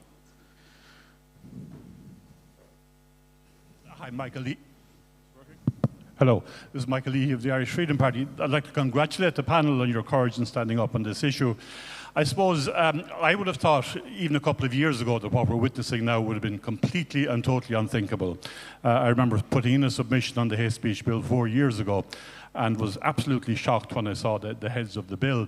But I would like to ask the panel to what extent you think the COVID situation, the COVID lockdown, was a PSYOP, a psychological operation, to prepare people to accept this kind of draconian legislation. Because we accepted things then that we would not have believed that we would have accepted, including restrictions of freedom of movement and religious worship and so on and so forth. To what extent do you think that has been a contributor to what we now appear to be prepared to accept? And secondly, during the COVID lockdown, I always felt, well, look, obviously the Supreme Court is going to overthrow this. As far as I'm concerned, the only point in having a Supreme Court is to protect the people from the government, and they utterly failed to do that. Now, do we have any likely alternative recourse? When this comes in, the courts will not stop it if it comes in. They will accept it because they have driven a coach and four through our Constitution persistently, and we need an alternative. Does anybody have any ideas what kind of an alternative court system we could have that would protect the people's rights into the future? Thank you. Okay, would anyone at the panel like to answer that question? Have any comments on it? Helen, please. I think it's very easy to think that when an outcome is bizarre, huge, seems sinister, is inexplicable, that there's some shadowy force behind it. I don't think there's a shadowy force behind the things that have happened recently. I think there are long-run trends And I think, it's a perfect storm. I'd point at things like the internet and so on. I don't think that there was anybody sitting in a room somewhere saying, let's behave like this about COVID, and that'll, break all their spirit, and we'll get through these draconian pieces of legislation that we can use in other ways.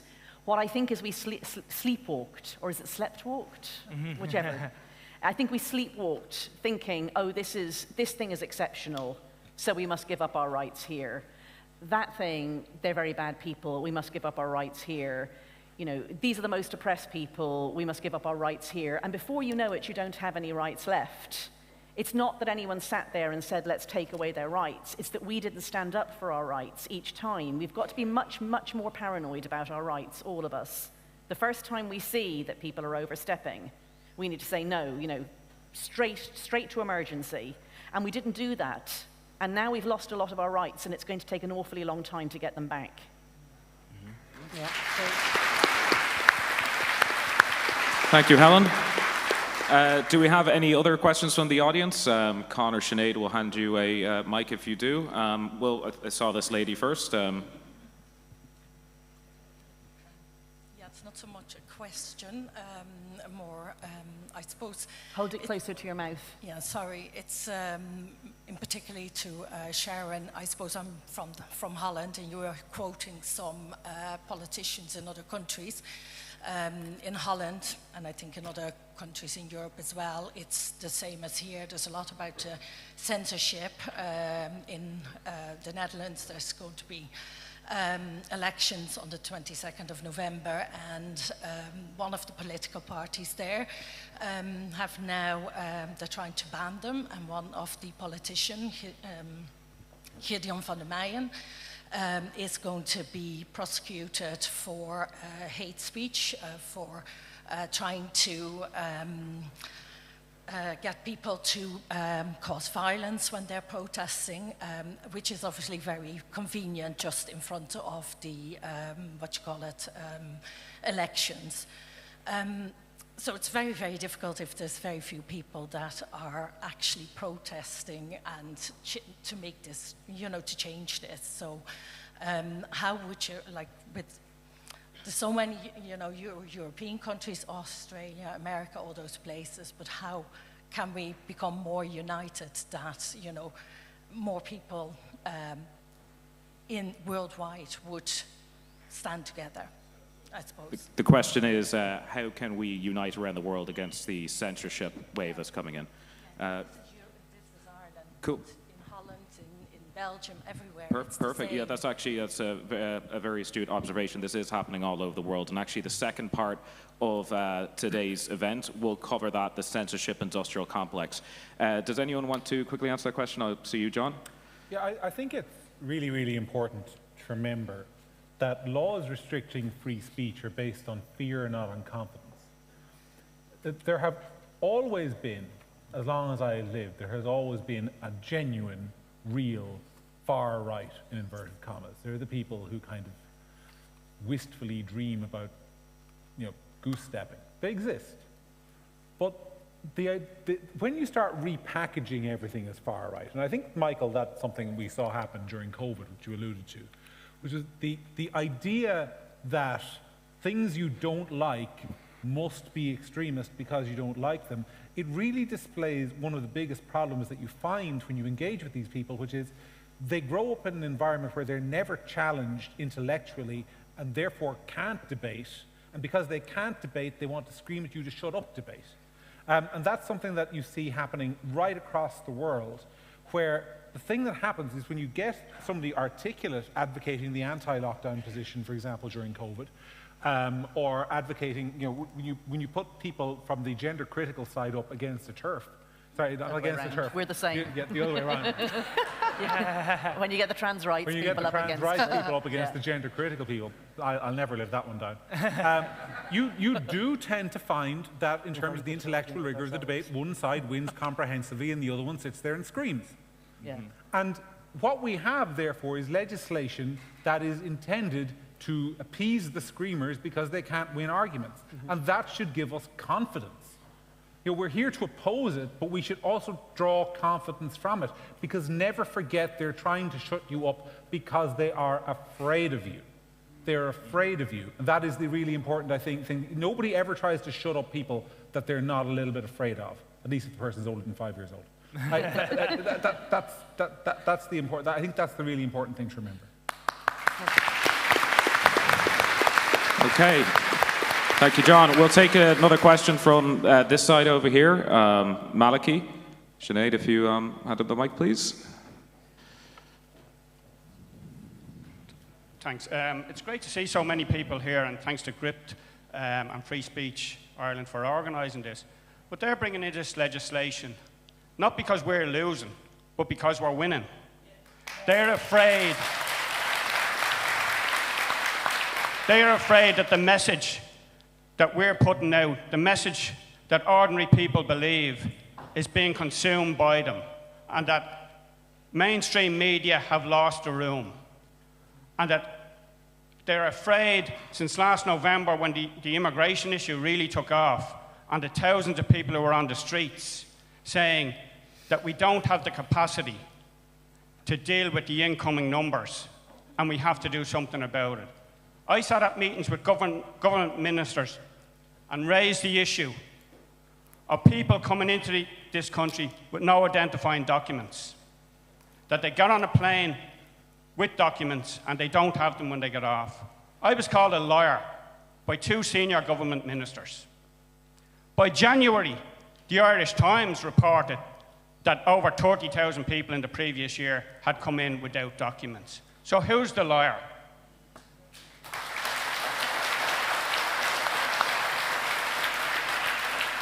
One of them, John touched on this earlier, the biggest problem in this country is not the politicians, but it's the NGO complex.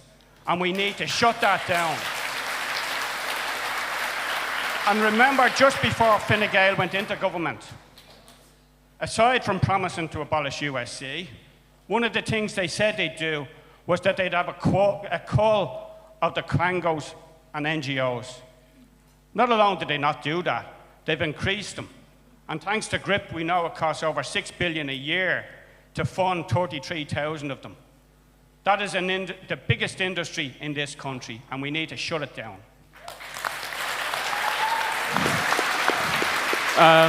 Would anyone from the panel like to quickly respond to that? Anyone? Kevin, go ahead. I'd just like to say I agree with what you're saying there, and I do think this lady that spoke earlier, one of the first things you need to do is turn away from the mainstream media. I mean, they are the people who are telling you how to sexualize children. They're the people that are passing on the message about open borders. If me and you went to the airport now, we wouldn't get into the departure lounge without papers. And yet, we were brought up to believe that people trafficking involved moving women from A to B without papers. What are we seeing now? With all of these people who are arriving with no passports, no papers, you are witnessing people trafficking on a massive scale, and the government is 100% behind it because they're taking orders from Brussels. So don't let anybody tell you this is happening by accident, because you've got to remember, these people, they were invited here. They didn't turn up out of the blue. They weren't sitting around in the middle of Africa and said, I know lads, let's 300 of us go to Donegal. The truth is, these people were invited here. They are guests of the government. And when I see people demonstrating at these refugee centres, I think to myself, well, you know what? These guys, they just believed what they were offered. They were told to come to Ireland. They were told that there would be benefits to them coming to Ireland. And instead of shouting outside the places where these people who wanted a better life and were invited to a better life, go and talk to the people who make the rules. That's how you'll change it. Helen, you wanted to respond to that, did you? I actually wanted to say something related to the media, which follows up from both this and from what Stella said. It is so easy to think that okay, we're sitting here, we're not censored. People are always saying that to me. You got your book published, you get to speak, you're not censored. I mean, I have chapter and verse on examples of this, the same way that Stella does. So after my book came out, I was interviewed by an Irish Times journalist for a big profile. He laid it out, he had it on a full page, he fact-checked, he checked the quotes, and then he rang me the night before it was meant to be published and said, sorry, it's been pulled. Mm-hmm. You know what we're like. Irish girl goes abroad and, plants a garden. RTE want to run a feature on it. Have I ever been on RTE? Of course I haven't. Have I ever mentioned in the Irish Times? I haven't. You know, it's the same in England. I was meant to be going on the Today programme shortly after my book came out, and I only found out months later when I met one of the presenters, and he said, it was such a shame you were busy and not able to come on. Busy? Too busy to come on the Today programme? I said, what are you talking about? He said, they rang and they were told you were too busy and you hadn't got time. They never rang us. And it's the same on Channel 4. I recorded an entire programme for Sky, and then they canned it and said there were production problems. It was done in the studio. There were no production problems. I have many more stories like this. This is what it's like, and I'm saying this as someone who was in the mainstream media. I'm not saying this as some sort of insurgent. There is a genuine censorship going on. There is a hole where certain ideas sit. Obviously, my one is gender identity ideology. And there's a cordon around it, and you're not allowed to speak from that. And I'm living it every day. Believe it. We all are. Yeah.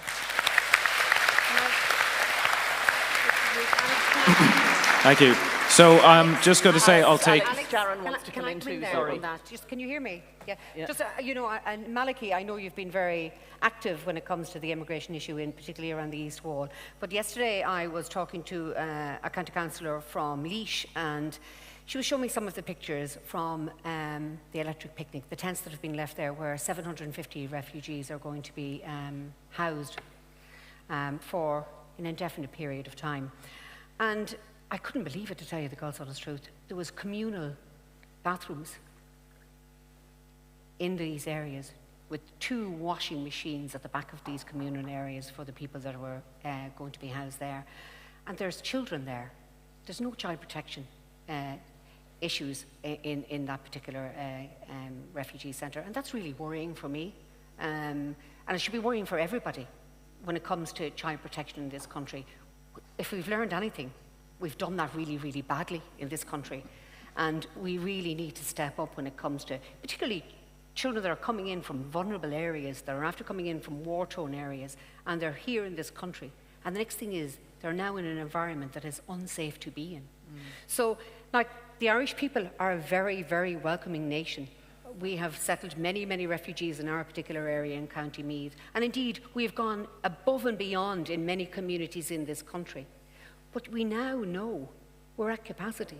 We now know the housing is not there. I don't want to see a tent in Dublin City. I don't want to see a tent in Galway or Cork. I don't want to see tents in Electric Picnic housing our refugees. We're better than that. We have so much money in this country. We don't know how to spend it. We haven't got the people quick enough to build the houses in this country. So there's a lot of things wrong in this country, but really it is a child protection, and same goes for the trans issue in this country for me. It is all about child protection and looking after the young children and looking after the teenagers, to making sure that they are not being coerced into taking medical actions that they may regret further down the line. So we must protect the children of this country if we've learned nothing from our past. Okay, so I'm very conscious of time.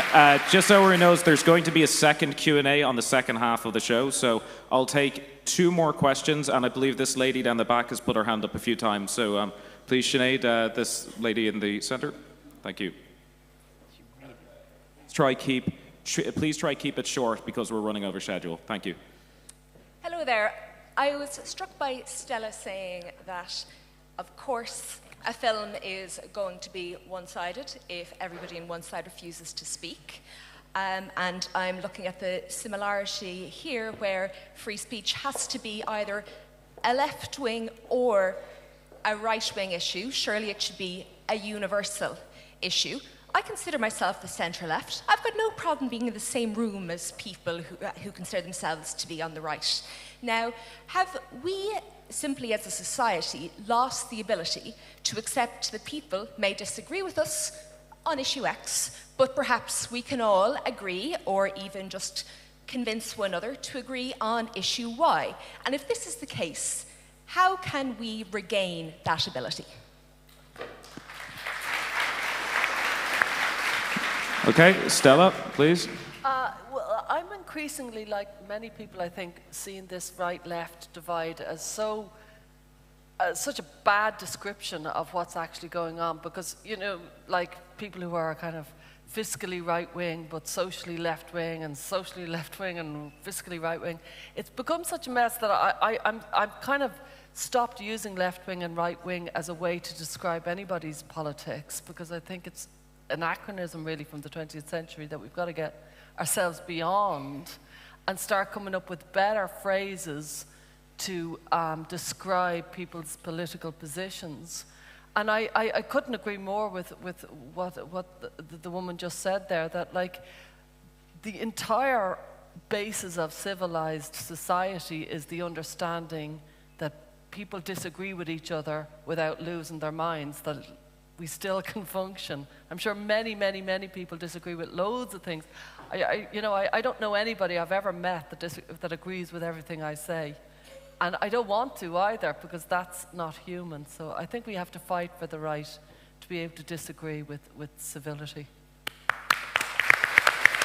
Unfortunately, I'm actually getting messages off everyone, some people who are involved in the event, that we have to wrap up this section right now. I know you had your hand up, maybe at the second Q&A. Maybe at the second Q&A. Second Q&A, please. So we're going to have to wrap this up now. So we're going to break for 45 minutes. We're going to break for 45 minutes. There is a canteen over there if anyone wants to go get some food, tea, coffee, or whatnot. And we'll join back here for the Censorship Industrial Complex in about 45 minutes and a speech by Alicia de Bruin. Thank you.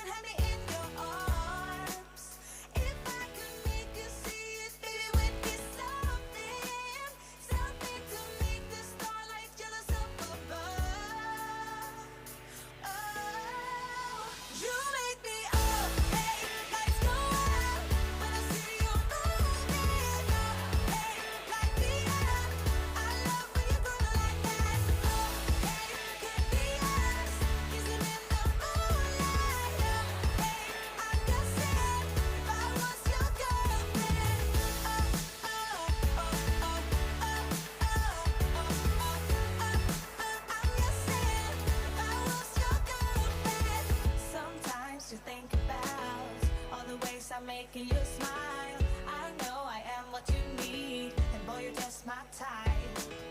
Deep down, I know you want it. You wanna take a leap and jump in.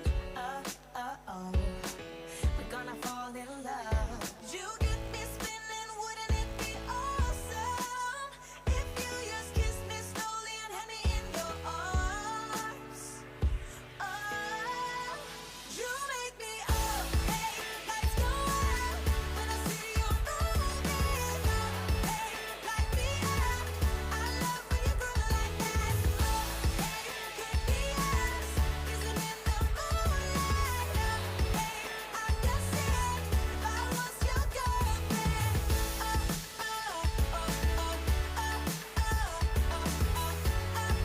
I'm just saying, if I was your girlfriend. Everybody else got it going on. Everybody else got it going on. Everybody else got it going on. Everybody else got it going on. Everybody else got it going on. Everybody else got it going on. You make me up. Hey, lights go out when I see you moving. Hey, light me up. I love when you go like that. Could be us, but I love.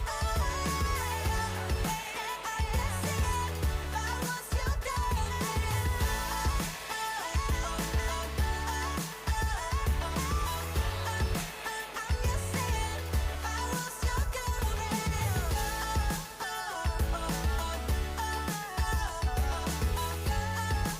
I'm just saying, if I was your girlfriend.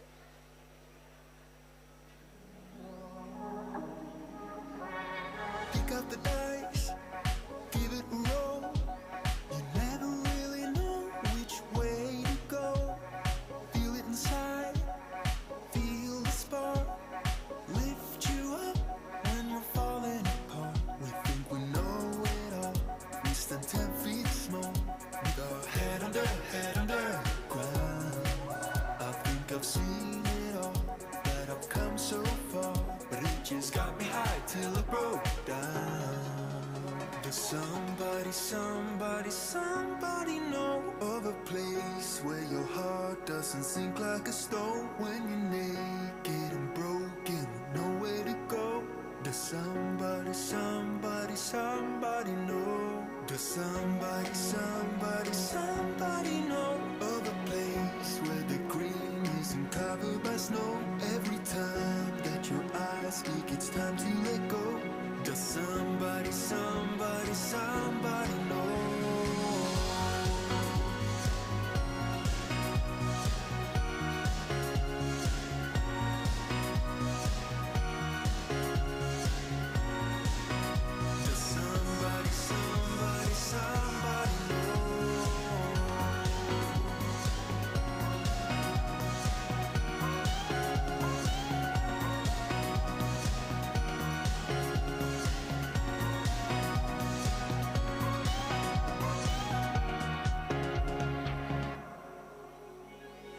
What you are, like what you feel. Don't let the colors fade when it's hard to deal. So pick up the dice, give it a roll. Get yourself up when you left out alone. We think we know it all. We stand 10 feet small, with our head under ground. I think I've seen it all, but I've come so far. But it just got me high till I broke down. Does somebody know of a place where your heart doesn't sink like a stone when you're naked and broken, nowhere to go? Does somebody know? Does somebody know of a place where the green isn't covered by snow? Every time that your eyes speak, it's time to let go. Does somebody know? Does somebody know?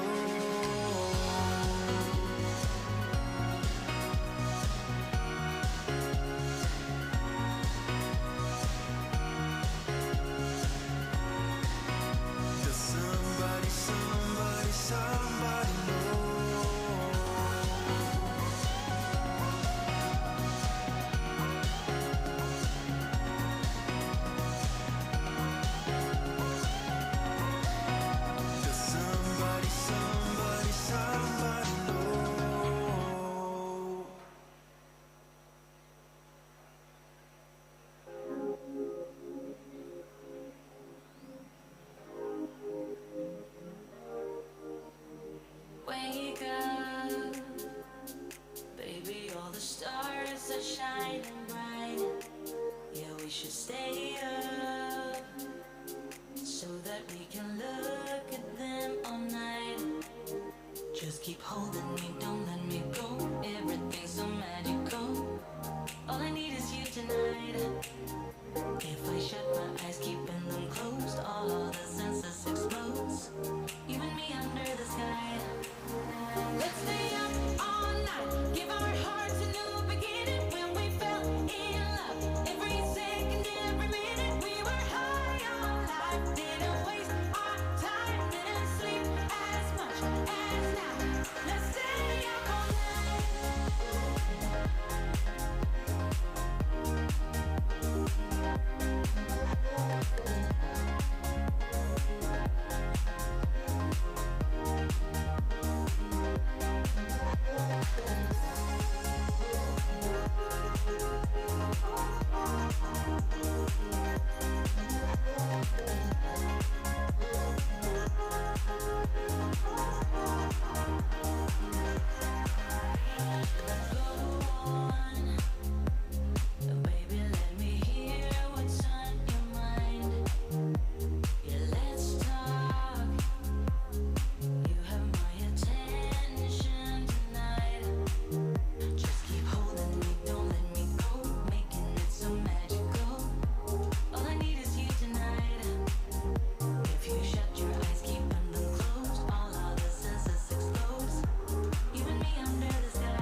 my bed, I got nothing to do. Take out my phone 1 second, right to you. I'm really bored, please don't ignore. Started as fun, now I randomly know you love rainy days and you still live at home. It's cool to see you're real with me. I know we've never met and things like this never last, but every time you text back I can't help but reply with hearts in my eyes. I think I really like you, but I never say it straight to your face. I think I really like you, but I don't wanna repeat my mistakes. And I guess I'm kinda scared of meeting you in person, cause you're really cute. I think instead I'll slide into your DMs like I said. I think I really like you, but I never say it straight to your face.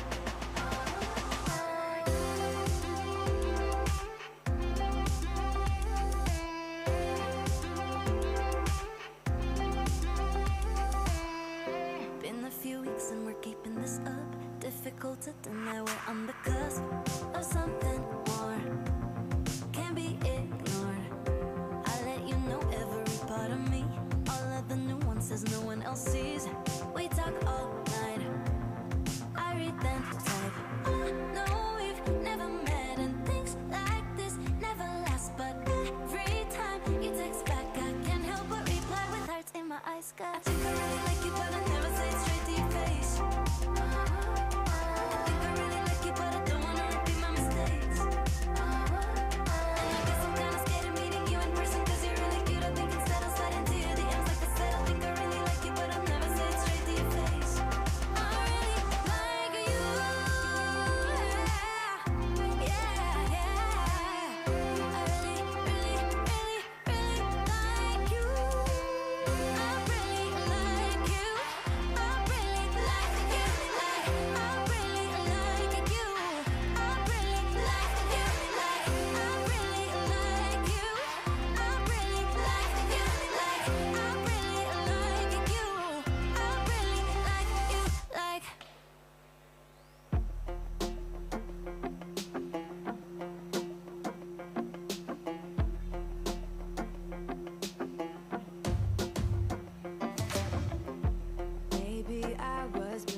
can't get enough of this drug that they call love. I need. You came from above, your wings wider than a dove. I need you, I need you. Won't you take me home, get me with your fire. We can be alone in the castle in the sky. We can run away and leave this world behind. Please just take me home to a castle in the sky. Castle in the sky.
I've been trying hard to keep my cool, but when you're near, there's nothing that I can do.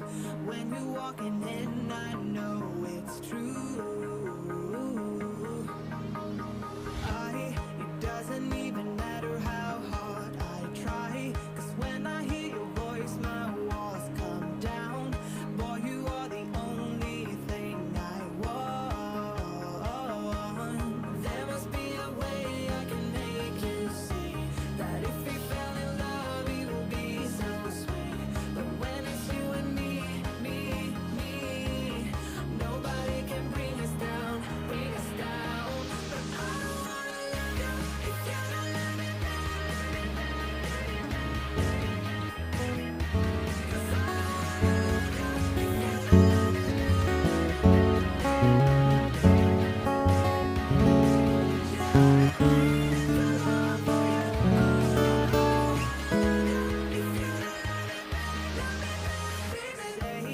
say you wanna hear me call your name. Tell me that you want me, don't play that game. 'Cause I'm not gonna wait here like a fool. There must be a way I can make you see that if we fell in love, it will be so sweet. But when it's you and me, nobody can bring us down, bring us down.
I've been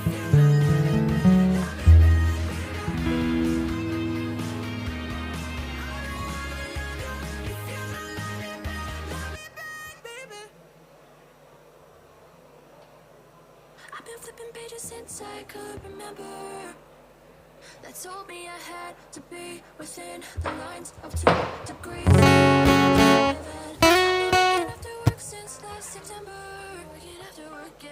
I stay up late on the weekdays. I never tell when we say. I never wanna look back and wish I could have been. I'm never gonna regret the hours I've been putting in. So take a chance on faith. Your mind's a bonus, please. So take a chance, take a chance on faith. So take a chance, take a chance on faith. So take a chance.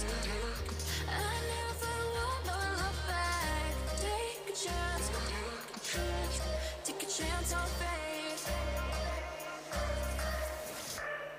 Take a chance on faith.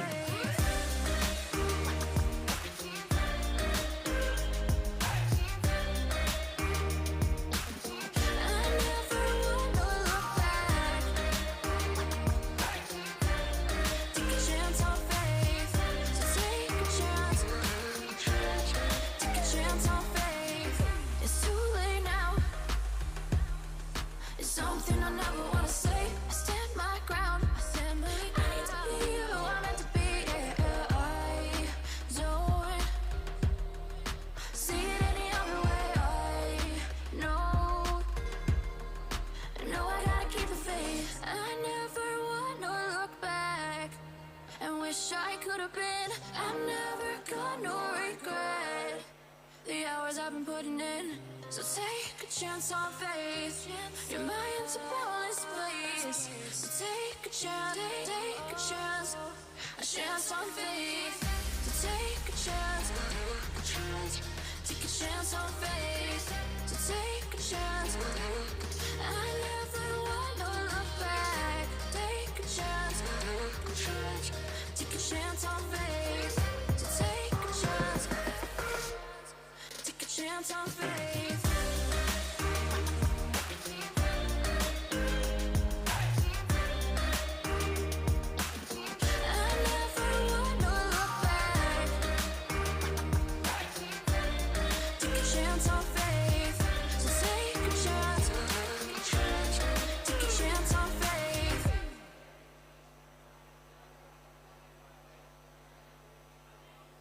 Should I take one more step? Should I wait and regret, fall behind and live?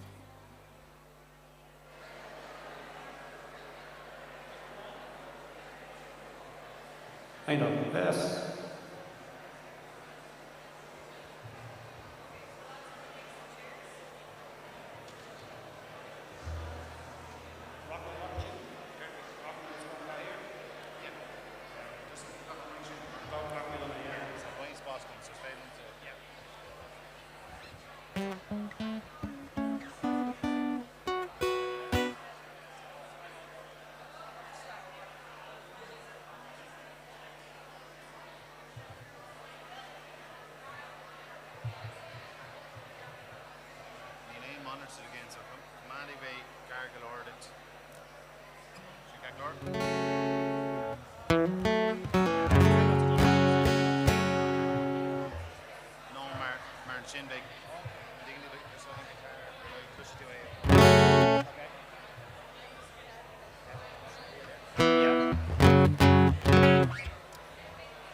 Okay, 903 car. 9 days they fell and chaos roared.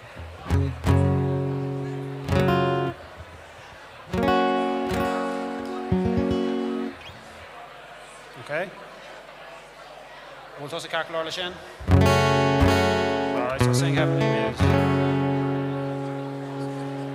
Sing Heavenly Muse that on the sacred top of our Sinai did inspire. I thence invoked thy aid to my adventurous songs on a what is low, what is high, and justify the ways of God's demand. For heaven hides not from thy view, nor the deepest tracts of hell. Say who?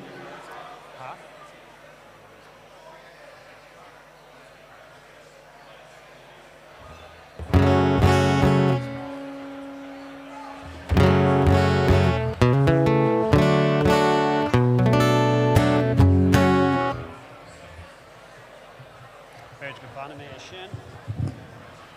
All right. Yeah. Give it more of that, yeah.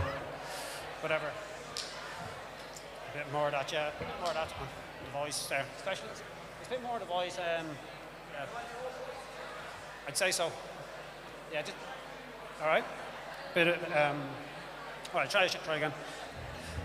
Sing heavenly muse that on the sacred top of Bar of Sinai did inspire.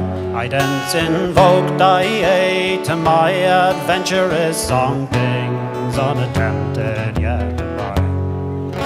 Illumine what is low, what is high, and justify the ways of God's demand. For heaven hides not from thy view, nor the deepest tracts of hell.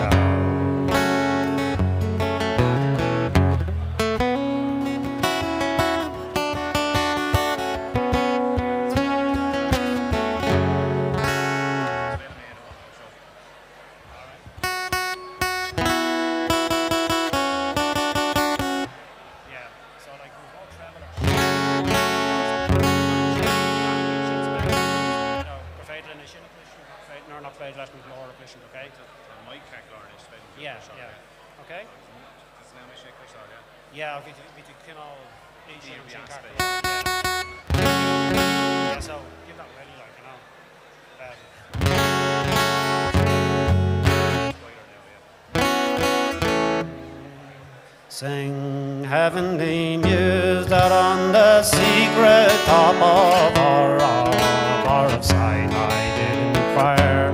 I thence invoked thy aid to my adventurous song, things unattempted yet right. Illumine what is low, what is high, and justify the ways of God's demand. For heaven hides not from thy view, nor the deepest tracts of hell.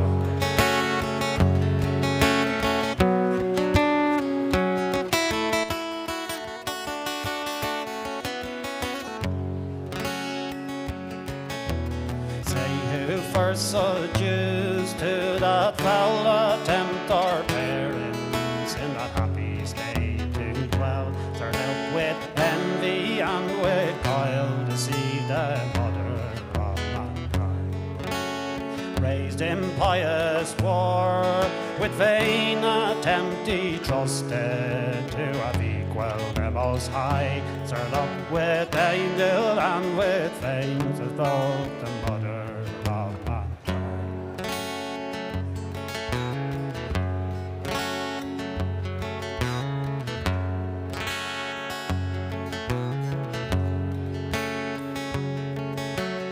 Round he drew his eyes, a time of our peace on earth and hope can never dwell.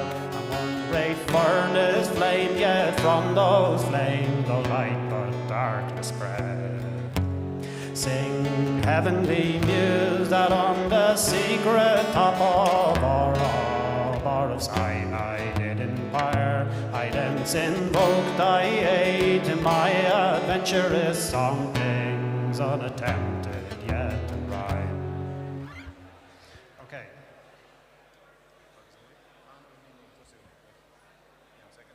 Yeah, yeah, just a second. Yeah. So I can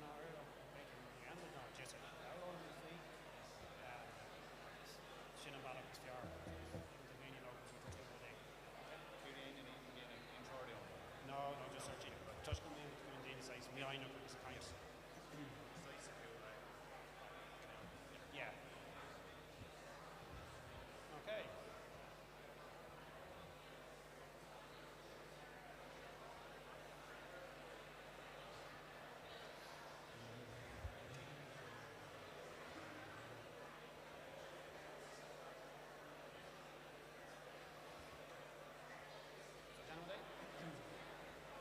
Uh-huh. Let's go, Brandon. Right. Can I have attention, please, for a second? We're going to sing a few songs here. These are based on, thematically tied in here with the ideas of censorship and the tyrannical state. These are all taken from writings of the 16th century by John Milton, Paradise Lost. And in Paradise Lost, we have a critique of the construction of the Tower of Babel, the construction of the perfect state, the utopian state imposed through a top-down tyranny. It all goes wrong. So this is Misha Lurkan and Seamus. We're going to sing a few of these before we start up again for the second half.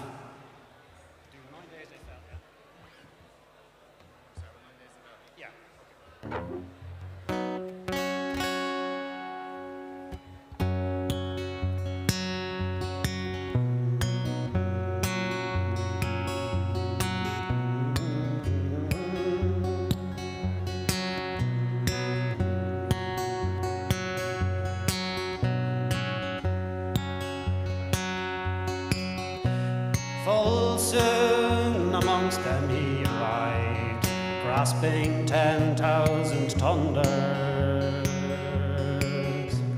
Astonished, all resistance lost, all courage down their weapons dropped, and of their wonted vigour left them drained, exhausted, spiritless, and wished the mountains then might be thrown on them as shelter from his ire. O'er shields and helms heads he rode, as timorous flocks together throng.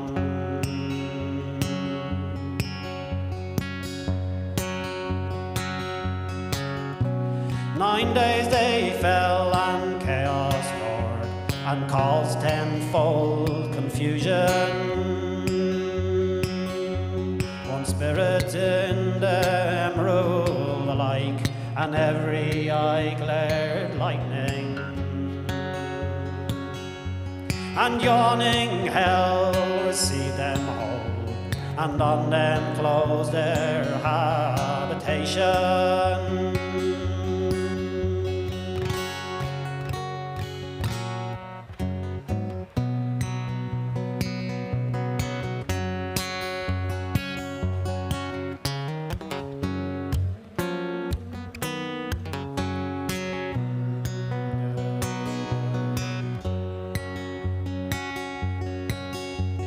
With jubilee advanced, and as they went each order sung triumphant,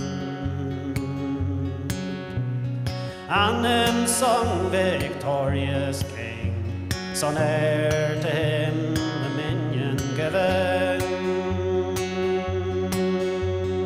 Worthiest to reign, he came triumphant through mid-heaven. Into the court and temples of his mighty Father throned on high.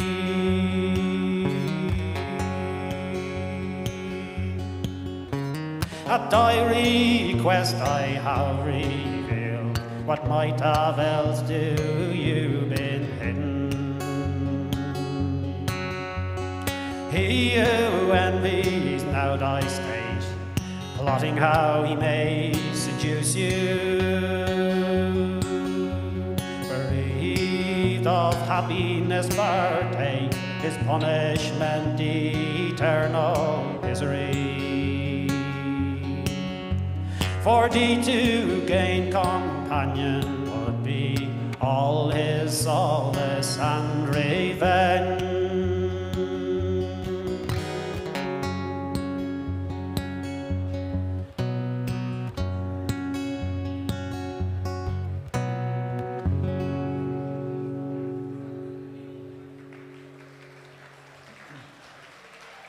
Thank you. Thank you. These are songs from Paradise Lost. Paradise Lost is the epic poem of John Milton from the 17th century, in which the devil says that reality can be created out of words. So these are not new ideas, they're old ideas, the ideas of authoritarian and censorship and controlling the narrative. Milton has the devil say, the mind is its own place and in itself can make a heaven out of hell, or a hell of heaven. That's the world of control narrative. Milton introduces the city of Babel to define the dysfunctional state, a state imposed by a tyrannical hierarchy. A state that, through its dysfunction, eventually falls apart.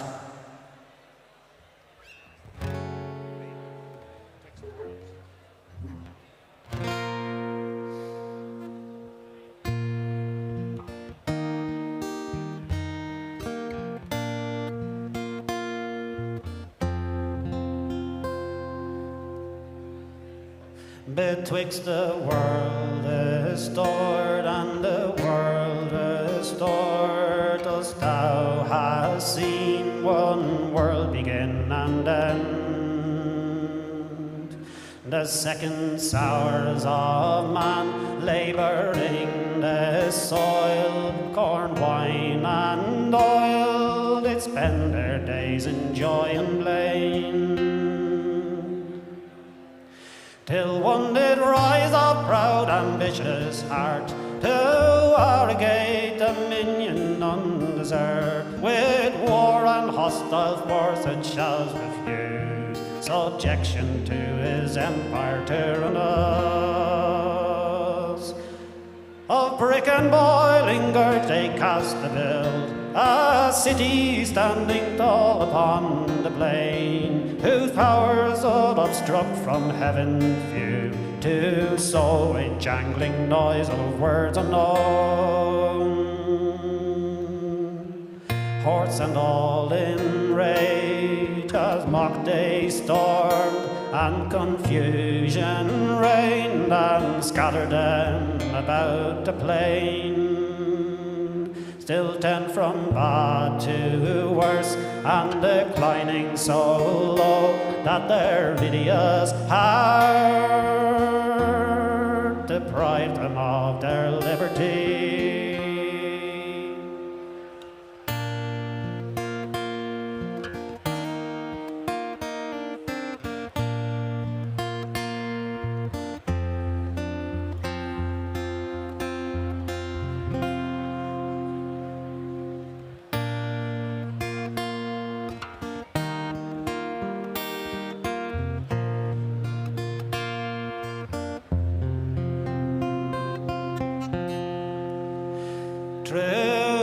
Liberty with which right reason dwells, though man obscured or not attained with Jews, to servitude from upstart's passions be, man till them streets would flock to violent lords.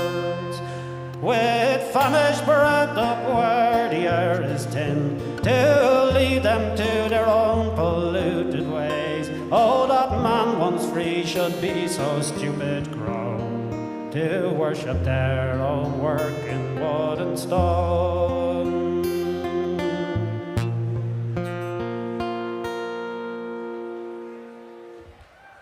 Okay.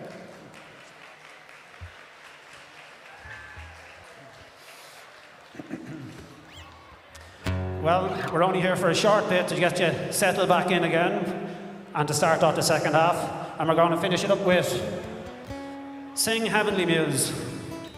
It's the start of every epic journey. You need someone to guide you, to show you the uncover the truth as it's revealed.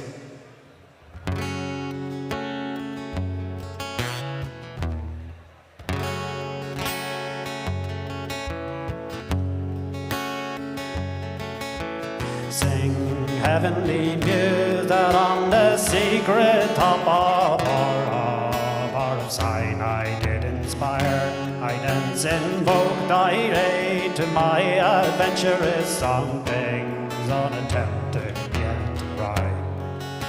Illumine what is low, what is high, and justify the ways of God's demand. For heaven hides not from thy view, nor the deepest tracks of hell.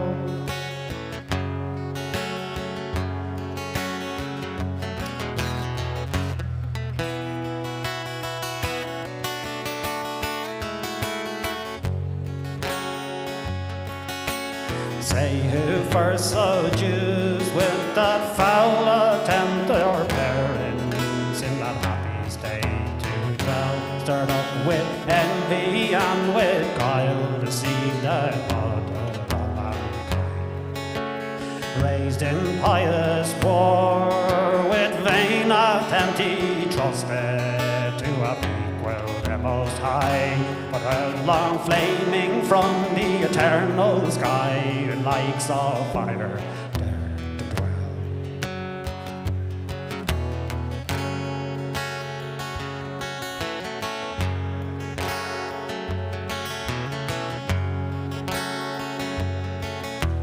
Round he threw his eyes on sights of woe, where peace and rest and hope can never dwell. One great furnace flamed, yet from those flames no light but darkness fell.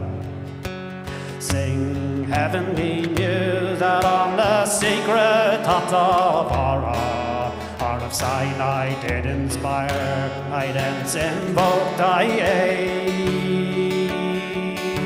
to my adventurous song, things unattempted yet rhyme.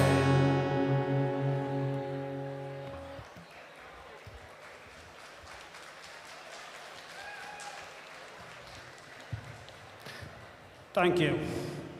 Have a nice day.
You can kill the lights, you can draw the blinds. My heart shackled down, bound to your bed. Can you stay a while? Keep me by your side. Fill my scattered heart, fix me, I said.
Hello?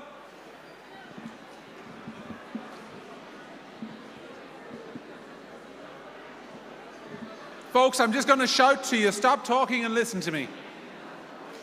I hope you've all been fed and watered. If you are still in the process of being fed and watered, make like Cookie Monster and just wolf it all down. We want to start again in about 2 to 3 minutes. So if you could all please resume your seats ASAP, that would be really great so that we can all get home at a decent hour. Thanks a million.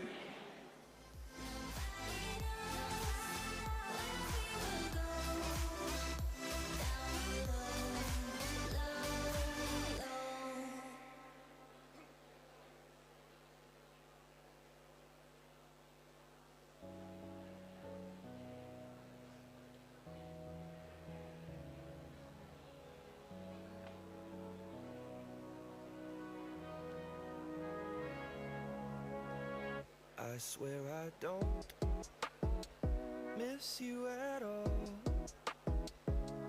and I barely still remember who's in the pictures on my walls. No, I can't recall your scent,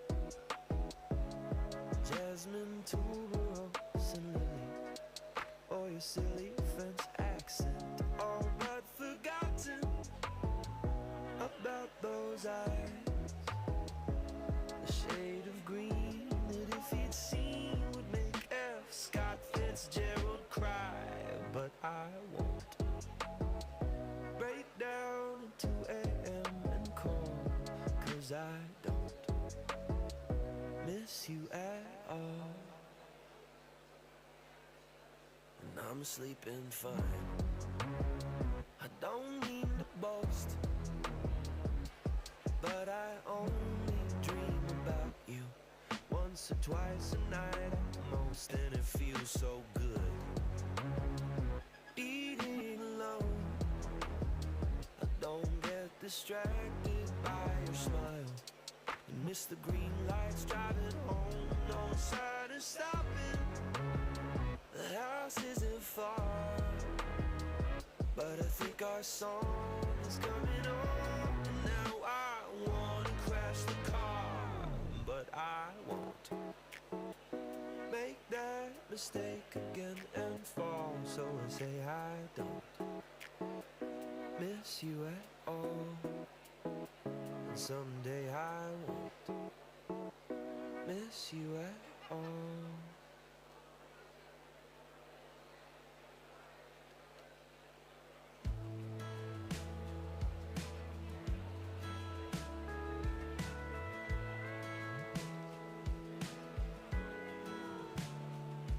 Hey, you're good at making me lose my mind, but I always come around, don't I?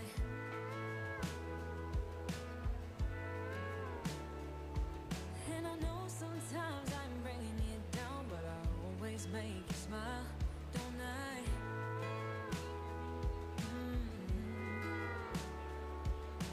We're like the waves on a big blue stormy sea.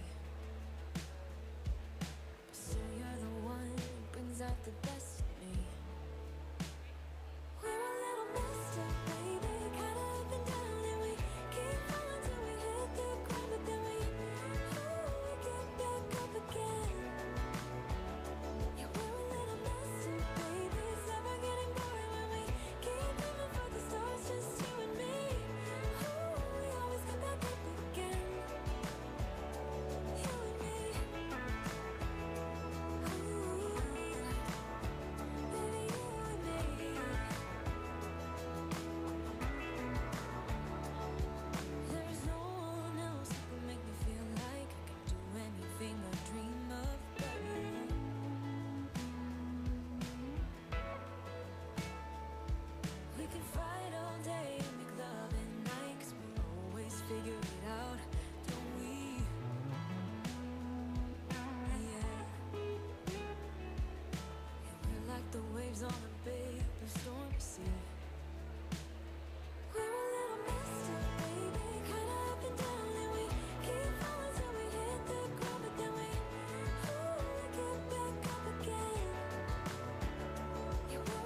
back up again. We're a little messed up, baby, kinda up and down, and we keep falling till we hit the ground, but then we get back up again. Yeah, we're a little messed up, baby, it's never getting better, and we keep aiming for the stars, just you and me. We always get back up again.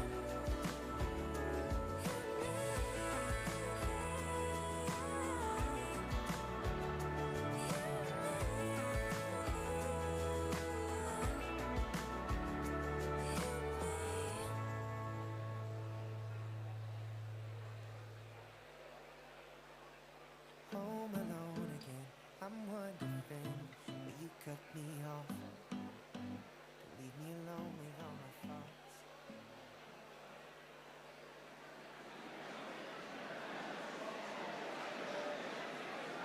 All right. Okay, can I get your attention, please?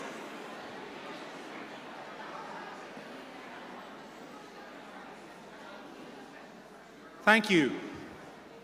We're going to kick off the afternoon session of events with a look at the legal implications of the hate speech bill specifically. And we're very lucky to have a very eminent barrister at law with us to do that. But I want to say something about this person because she's more than just an eminent barrister at law. She's one of the bravest people I know. She's an excellent podcast guest. Some of you who listen to my show might have heard her. And she is the founder and CEO of The Countess, whose information stand is back there.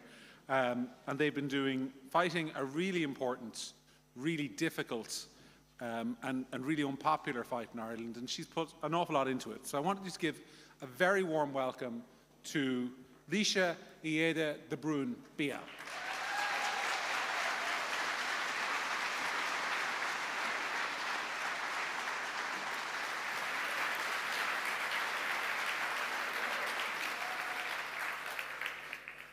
Hello, everyone. Thank you, John, for that lovely introduction. You've just heard about me and the organisation that I founded to tackle gender ideology in this country. But who is the Countess? Obviously, we've taken the name The Countess as the name of our organisation. The Countess is obviously Constance Markievicz, the first ever female Minister of State in a modern-day democracy. Throughout her life, she transgressed the constraints of her class, her sex, and her race. She fought for a vision of a republic where all citizens are treated equally. It is my view that this bill means we are moving away from that model of equal rights to a hierarchy of rights and a two-tier system.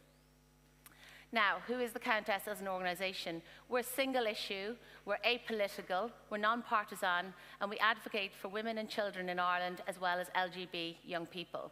We represent the 9 out of 10 people outside the bubble who know you cannot change sex.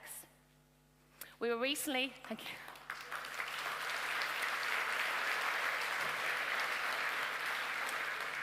We were recently described by the official fact-checker media outlet as the most prominent organisation in the disinformation ecosystem. Now, obviously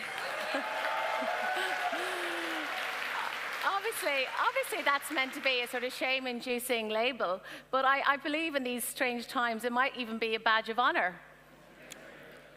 So, pay attention at the back. We're going to do a deep dive into EU law now. Who doesn't love a bit of EU law?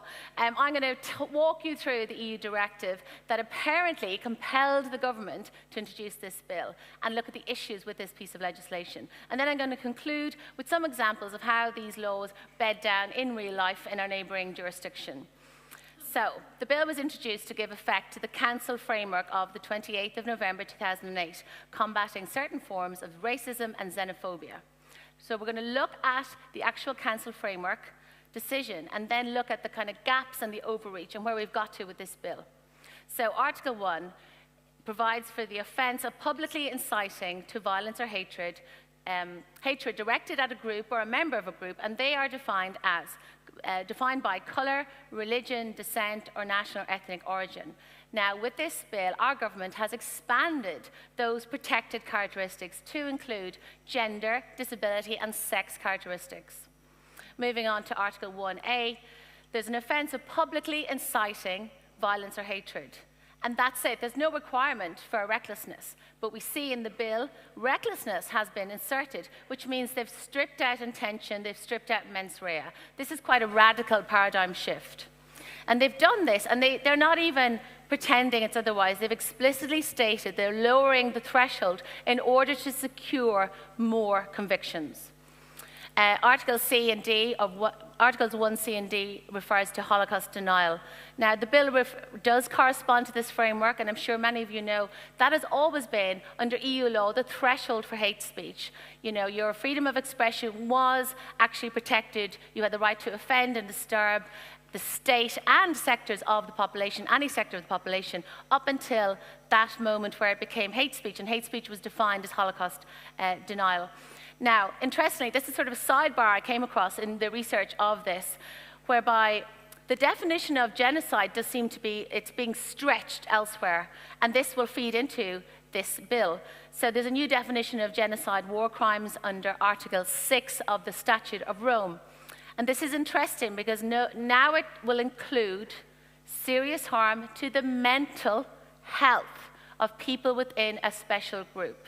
And I think it's no coincidence that trans rights activists increasingly in this country talk about literal genocide. That cannot be a coincidence. So, moving on to Article 2, it's an offence is provided which is instigating, aiding, or abetting. It doesn't require the minister to do more than that. It certainly doesn't include possession.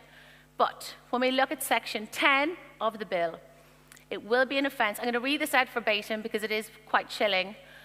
It will be an offence for a person to possess material that is likely to incite violence or hatred against a person or a group of persons, even where violence or hatred was not incited or where the material was not made public. So mere possession of materials is enough. This drags this legislation into the realm of thought crime or pre-crime. Article 4, now this is interesting. It actually is sort of giving a clue to member states on how to incorporate this, how to transmute this. And what they talk about is aggravated offences. And we already have this in criminal law in Ireland. So the framework only mentions motivation. And member states are told that motivation can be considered as an aggravating circumstance, or alternatively, that such motivation can be taken into account at the time of sentencing.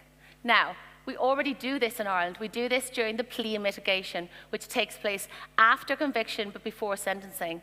And in fact, in Ireland, counsel for the defence is obliged to include aggravating circumstances of their client's offence that they've committed, even though it'll work against their interests. And that's because their duty is first to the court. So in your submission as a barrister during the plea of mitigation, you have to include aggravated circumstances. So it's already there. But when we look at the bill, there will be 12 new specific hate offences, and these will attract a much higher penalty than ordinary forms of this offence. Now, let's look at the proofs. The proofs are not motivation anymore. You don't have to prove someone is motivated by hate. There's a new proof, and it's called motivation and demonstration. And the inclusion of the demonstration test is specifically to lower the threshold to make it easier to secure conviction. And we know that the NGOs in this country pushed for this inclusion. The demonstration test could be anything. It could be met by things like banners, slogans, T-shirts, tweets. I've just come from the Let Women Speak event in Merrion Square where I made a speech and lots of Irish women spoke. Any number of our speeches or even our banners would meet this threshold. Article 3 talks about criminal penalties. Now, you know, it's very sensible. They talk about effective, disproportionate, dissuasive penalties. Perfectly sensible. And the parameters that are laid out for member states are 1 to 3 years. But looking at the bill, that's been stretched to up to 5 years. There's no requirement for that. It's far in excess of what the framework has requested. Now, Article 7, it says very explicitly here that the framework decision shall not infringe upon fundamental rights, upon fundamental legal principles, and it lists freedom of expression, the right to a fair trial, freedom of association, and peaceful assembly. And as I've said earlier, freedom of expression under EU law does include the right to offend, shock, and disturb any section of the society or the population or the state. However, when we look at the bill, I think it's fair to say there is a nod to this. There's a kind of maybe a sop to this, but it's not robust enough. It's really just words on a page. It says that discussion or criticism of matters related to a protected characteristic, supposedly would not be caught by this legislation. However, it's my view that that is just not, it's not going to do anything. It doesn't really have any power, mostly because of how this works technically. The accused in this instance will still have to prove that that's what their discourse was, that it was legitimate. So the onus, of proof is still on the accused. Search and seizure. So under the current legislation, which is in use, which is the prohibition of incitement to violence or hatred, the 1989 Act. Now, under that law, which is the current law, you have to apply for a search warrant. You have to get permission first from your superintendent, and then when you go to the court to apply for a search warrant, only the rank of sergeant or above is allowed to go to the judge to apply for a search warrant. However, under this new bill, under Section 15, any member of an Garda Síochána at all can apply for a search warrant. And that search warrant allows that Garda to enter your private home, seize and search, take your electronic devices and demand passwords. So overall, what we're looking at here is a reversal of the burden of proof, and the presumption of innocence is guaranteed under Article 38 of our Constitution and under Article 6 under the Convention. But yet, here we are with legislation whereby it'll be no longer up to the state to prove that you are guilty. It will be up to you to prove that you are innocent. And this is about to be pushed through without a referendum.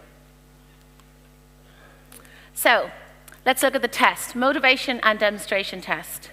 Now, this dual test is extremely problematic. Up until now, it's always been the job of the prosecution to prove motivation. But with this new demonstration test, Ireland is really joining jurisdictions like Singapore, like Malta, where these are outliers in the international context. There's a subjective test for perceived hatred. So the only requirement for hatred to exist under this legislation is that a member of one of the protected groups perceives it. So we're really talking about drafting legislation based on feelings, on subjective feelings here. Hate is not even defined, and also there's no clear definition of gender. That question has been asked in our parliament, and there was this word salad answer about it's either both, neither. It's my view that this is a concerted effort to collapse the meaning of sex in law via this legislation. Now, to add to that very, very long list of issues, I would also add the fact that there's a real inherent lack of symmetry. So what I mean by that is, and I pointed this out when I raised this with the Joint Oireachtas Committee on Justice, and we lodged our proposed amendment. Essentially, what this country needs, and what is happening anyway already, is a bona fides debate. And the conversation is about the conflict of rights between the so-called trans rights and the rights of women and children and same-sex attracted people. And that conversation needs to happen, that debate needs to happen. But under this legislation, only one side is afforded special protected status. And they are the side that are able to say that the discourse on the other side is hate speech. So obviously it's wide open to be used as a tool of harassment. And also, the guards will be politicized with this tool in order to use this tool to use the legislation as a tool of harassment.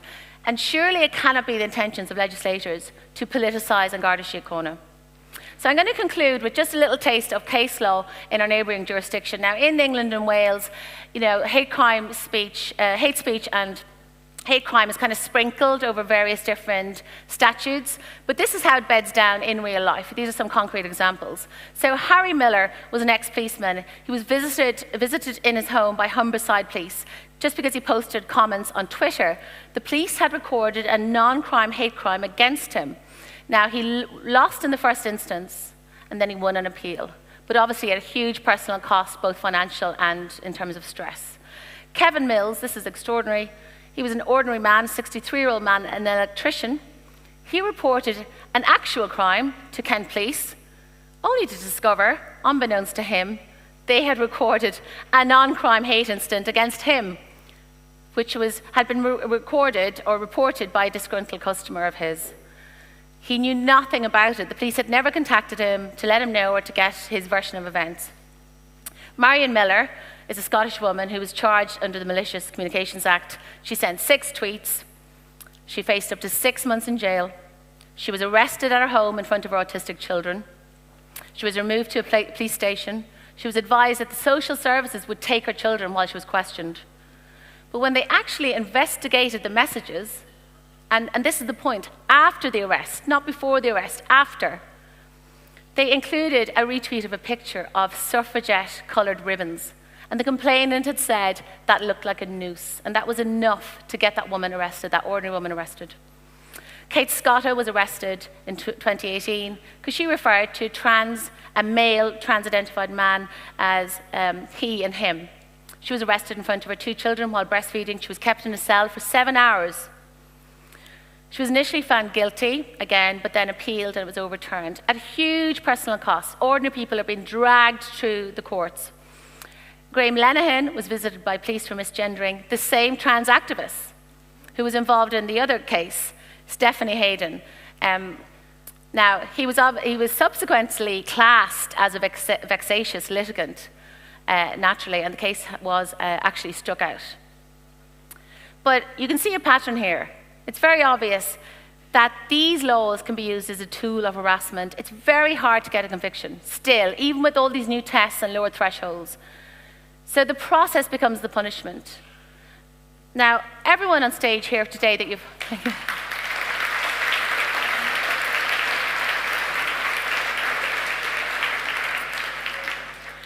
everyone on stage here today that you're hearing from, we all want a free and open debate about important social issues. But the government, at the behest of NGOs, and not, I hope I've proven to you this evening, not the EU framework decision, they are bringing forward this legislation to make dissent unlawful, even in fact criminal. Do not let them tell you that this is progress. Do not let this state sleepwalk back into authoritarianism. We lived in a very closed, oppressive society before. In the 1950s, this state incarcerated more of its own citizens than the USSR. This bill is a device to punish wrongthink, to quash debate, to control freedom of expression, and to copper fasten trans ideology onto the culture. Do not let them. The Countess didn't fight for this.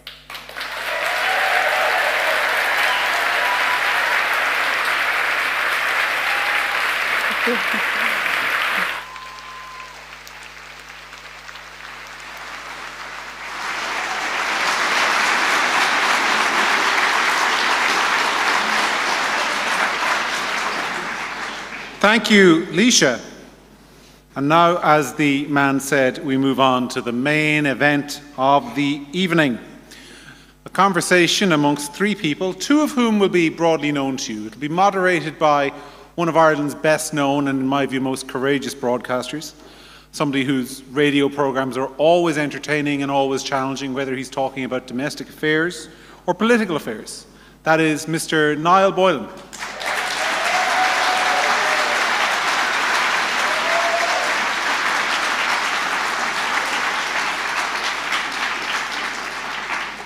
In conversation with Niall will be an Irish guy who has become, in recent months, one of the... I'm almost jealous at this stage of his fame. He is my colleague, he is my friend, he is, I think, one of Ireland's rising stars in terms of being one of the best young political correspondents that the country has. I'm very proud he's on our team. Please give a hand again for Mr. Ben Scallon.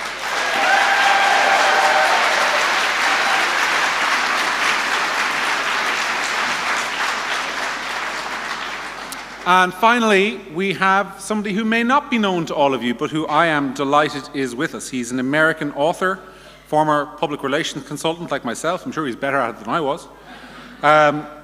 He's one of the most important voices in the Western world on issues of climate change, eco-modernism, and now free speech.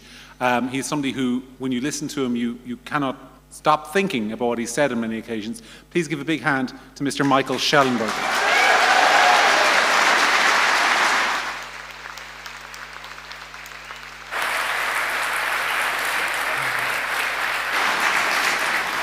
The format here is, before we start, Niall is going to moderate this conversation. While he's doing that, at the end there'll be a Q&A session. I'll join the lads and I'll ask all three of them questions.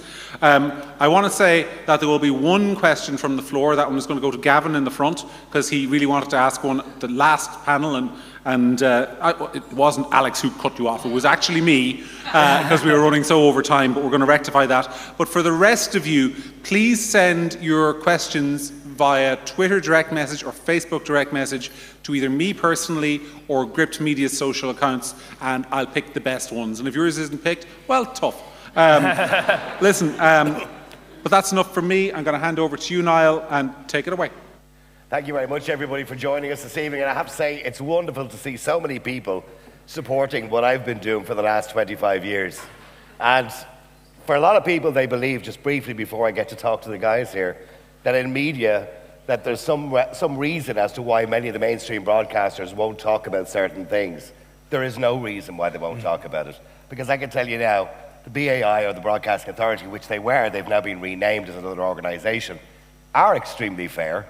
And I'll give you one example. On one occasion, I got 117 complaints from the same person in the same week, which meant we had to reply to each individual complaint. All the complaints were rejected. And the reason they got rejected was because the Broadcasting Authority said there was an audience expectation. In other words, my audience know that I'll challenge people and challenge their views. And if all broadcasters did the same thing, we wouldn't be in the position we're in today, where we have so many people in the room.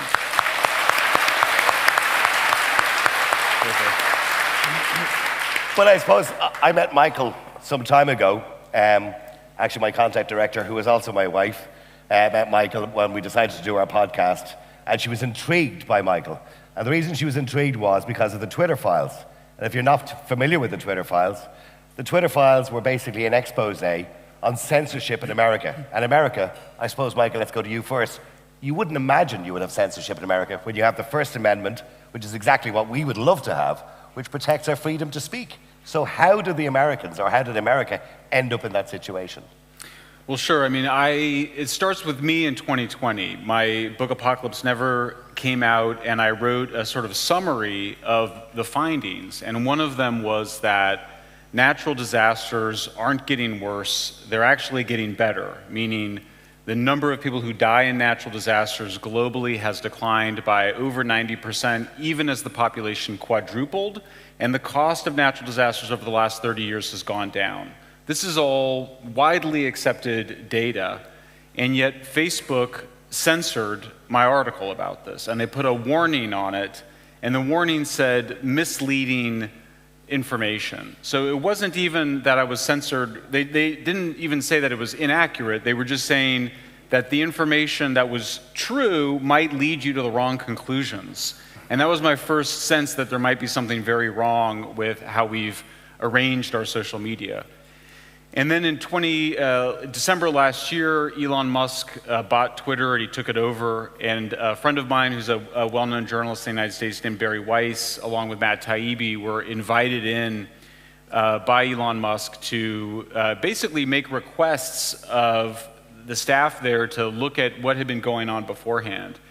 And that initially started with us looking at some big events, particularly Twitter's censorship of Hunter Biden, laptop censorship, or deplatforming of President Trump on January 8th, 2 days after the January 6th riots.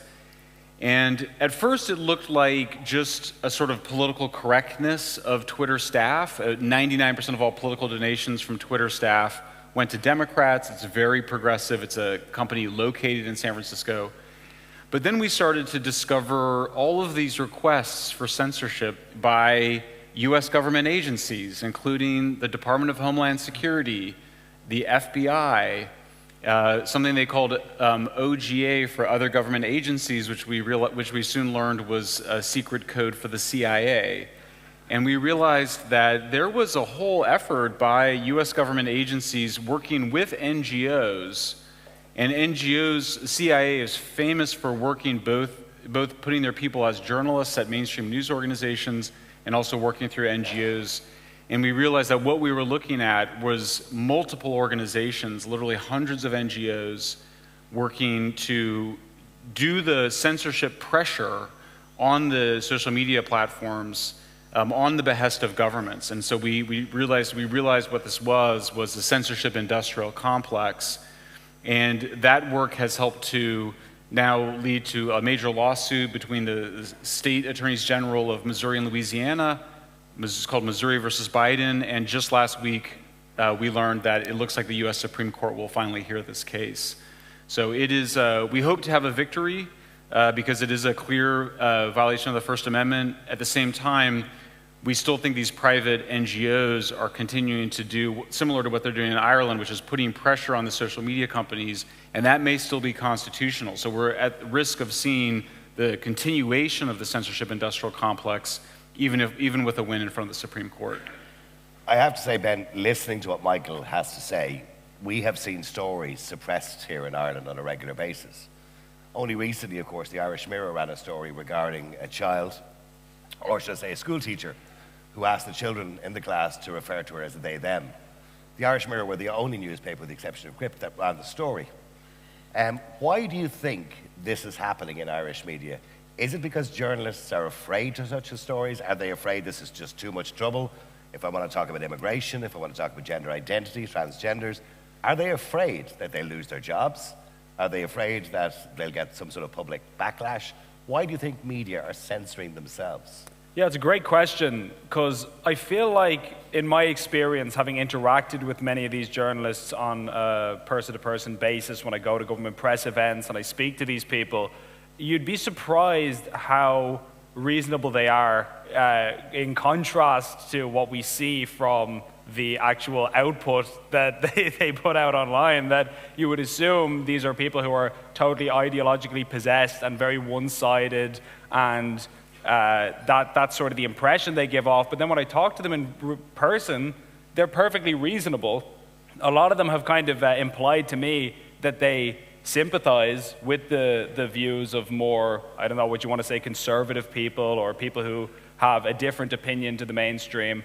And so the impression I get from having talked to them is that this is something that's being imposed upon them in a top-down way by their editors or by their corporate masters within the news company they work for, that somebody up the chain of command is telling them, don't ask about this, don't ask about that. That's how we've seen you go to press conferences and terrorize ministers. We always know.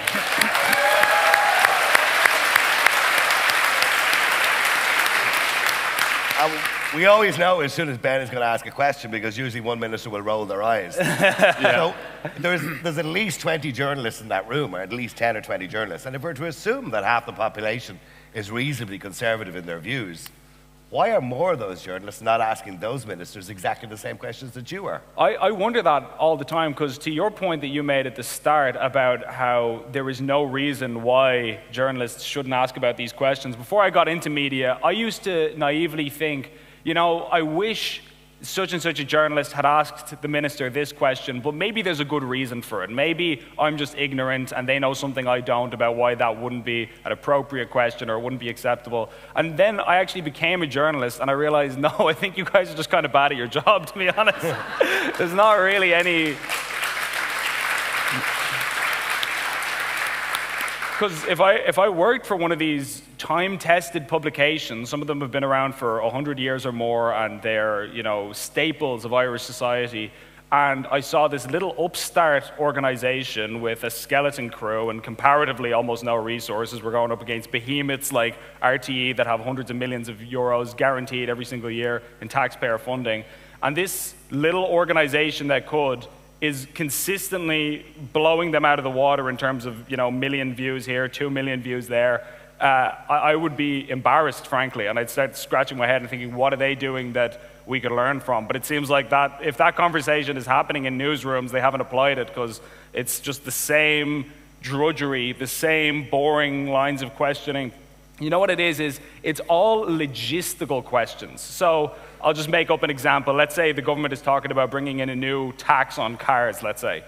The journalist will ask, so will this apply to tractors as well? And you know, how is it going to be collected? Is it going to be collected from this government agency or that government agency? And nobody asked the question, is this a good idea? Should you be doing this at all? And so, yeah, I find it just incomprehensible, the level of, the lack of curiosity that we see from the press as a sector at this point. I mean, in relation to Ireland's hate speech laws, you basically had said to me in an interview recently that you believed that anybody that agreed with these laws was pathological. Do you still stand by that? And also in relation to that as well, we have seen studies, according to the Institute of Strategic Dialogue, that hate has increased. Would you believe it actually hasn't? No, of course it hasn't. I mean, and it's the, you know, I mean, Ireland's not that different from the rest of the Western world in the sense, I mean, in the 1950s, only 7% of Americans believe that black people and white people should be allowed to be married. Today it's over 95%. Levels of tolerance have increased everywhere in the Western world. So you have to ask what's going on with this new demand for censorship, which we're seeing in multiple countries at the same time. After this, we hopefully will be in Brazil to help to fight back there. But so I think there's one part of it, you go, look, it's just a political strategy. These politicians, Helen McEntee, she just wants to censor her political opponents, and that's just a political move. But I also think there's some deep intolerance. So, I mean, the irony, as you can detect, right, is that the people saying that they want to promote tolerance and stand about hate speech are full of hatred of people they disagree with, are completely intolerant of people they disagree with. What is that about? I think on the one hand, it's an expression of privilege. Another thing you often hear them accusing others of, they don't, people that are very privileged, have been coddled, have been in a bubble, they don't like to have to hear differences of opinion. It's literally disconfirmatory information is serotonin depleting, it's dopamine depleting, we know that. So it makes them, they don't like how that makes them feel, having to deal with that uncomfortable information, so they want to stamp it out. That's a sign of privilege. That's the king who doesn't want to have to hear from anybody that disagrees with him in the kingdom. And so when I say it's pathological, I actually think that's true. I mean, we've seen, it's been well documented from psychologists over decades. There's something called concept creep, which is that our definition of what's harmful has radically increased. So that people now think that words themselves can cause physical harm in the world. That's why I was just on the streets of Dublin this morning for 2 hours with a film crew, just interviewing people about this law. And people kept trying, people would kind of go back and forth on it. And I would sort of say, well, it seems like what you're against is incitement to violence, which is already illegal. And they would sort of say, well, yeah, but also speech that's harmful. So you see that concept creep everywhere, but we also see rise of what psychologists call cluster B personality disorders, which is the two most famous are narcissism and antisocial personality disorders. Without diagnosing any individual, there is something about this. There's something called the third party effect, which is when you talk to people that want to go and censor misinformation and you say to them, well, what about yourself? Like, what have you said that you think the government should have censored? They're just like confused. Like, what do you mean? I haven't said anything wrong ever in my entire life. That's a form of narcissism. I mean, we just have to call it what it is. It's a sense of grandiosity and a sense of entitlement. And so I do think that ultimately you have to describe this. There's a beautiful book. It's a little academic, but it's called Political Ponerology. And it was written by a Polish psychologist who lived through Nazism and also lived under communism in Poland. And he said, totalitarianism is psychopathology in government. It's when the most psychotic and psychopathic and narcissistic people take control of the society. They control the institutions. These are often mediocre thinkers. He describes the head of the university he worked at as being just a terrible historian, I believe, and just a bad thinker, but he was a thug. And he was willing to just crush anybody that was in his way. And I think that's what we're starting to see across the Western world. We see different institutions taken over by ideologues who absolutely don't care about what they do to other people. And that's why I think it's so important for us to unite. I mean, as liberals, as conservatives, left, right, whatever, to demand free speech, because we're up against a very serious totalitarian threat.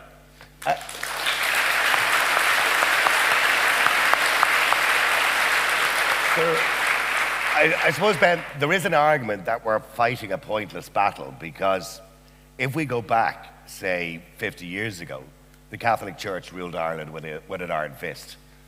Bishops would run down to the head office of the Irish Independent to stop them running a story. They'd run out to RTE, the Religious Affairs Department, to stop them running a show that might criticise God or criticise the Catholic Church. Eventually, even after Dermot Ahern increased the legislation to put us in jail and charge us €25,000 for denying the existence of God, we eventually had a referendum that got rid of blasphemy laws. And the left will argue, well, look, we're only getting our own back on you, so the pendulum has just swung the other way, and essentially what's happened now is we have introduced new blasphemy laws which are protecting another minority. So we've basically gone back to where we were before, but just on the other side. So is the pendulum eventually going to swing back anyway? That's a good question. I think that it's certainly the case that, of course, as you say, old Ireland was very restrictive in a lot of ways. There's no denying that under any circumstances. But the solution to that is not to adopt another kind of theocracy, effectively, which is, as you alluded to, that's effectively what we're facing. And I think that when you're looking at these people, they view themselves as such kind of pure, we've given up the superstitious dogma of the past, and we're the enlightened thinkers. They got it wrong, 20, 30, 50 years ago, but we're the ones who are going to set everything right. And then you look at the ideologies they're promoting, and they can't tell me if Arnold Schwarzenegger is a man or a woman. They can't tell me basic facts about reality that a child could tell you, and you go, yeah, you don't look so enlightened to me, frankly. I'm opposed to the legislation on principle, but I think one really strong argument against it is to say, even if I agreed with the idea that there should be hate speech laws, I don't trust you with them. The kinds of people who we're dealing with. Because we're talking about hate speech here, but there's other elements to this as well, like, for example, the so-called misinformation strategy. And Michael was discussing this, how obviously this is a big problem in America and across the Western world as well. And I don't know how many people will have seen an interaction I had with Ireland's new Electoral Commission, which is this body that the government set up to regulate misinformation and disinformation, so-called, around election times and referenda and things of that nature. And you think about the kinds of power that these organizations have, where they can literally get a high court order and force you to remove any piece of content you post. They can order you to have to correct, missteps or misinformation that you publish in a political ad, let's say, if you're running a campaign.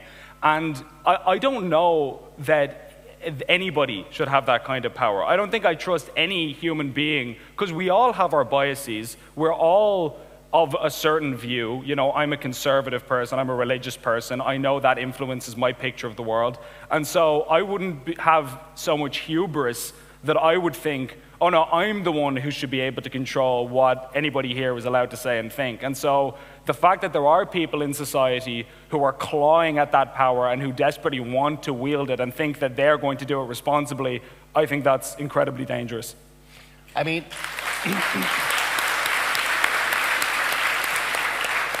it is fair to say, that we've had censorship. Do you actually think that censorship is ever necessary? Is there anything that should be censored at all, in your view?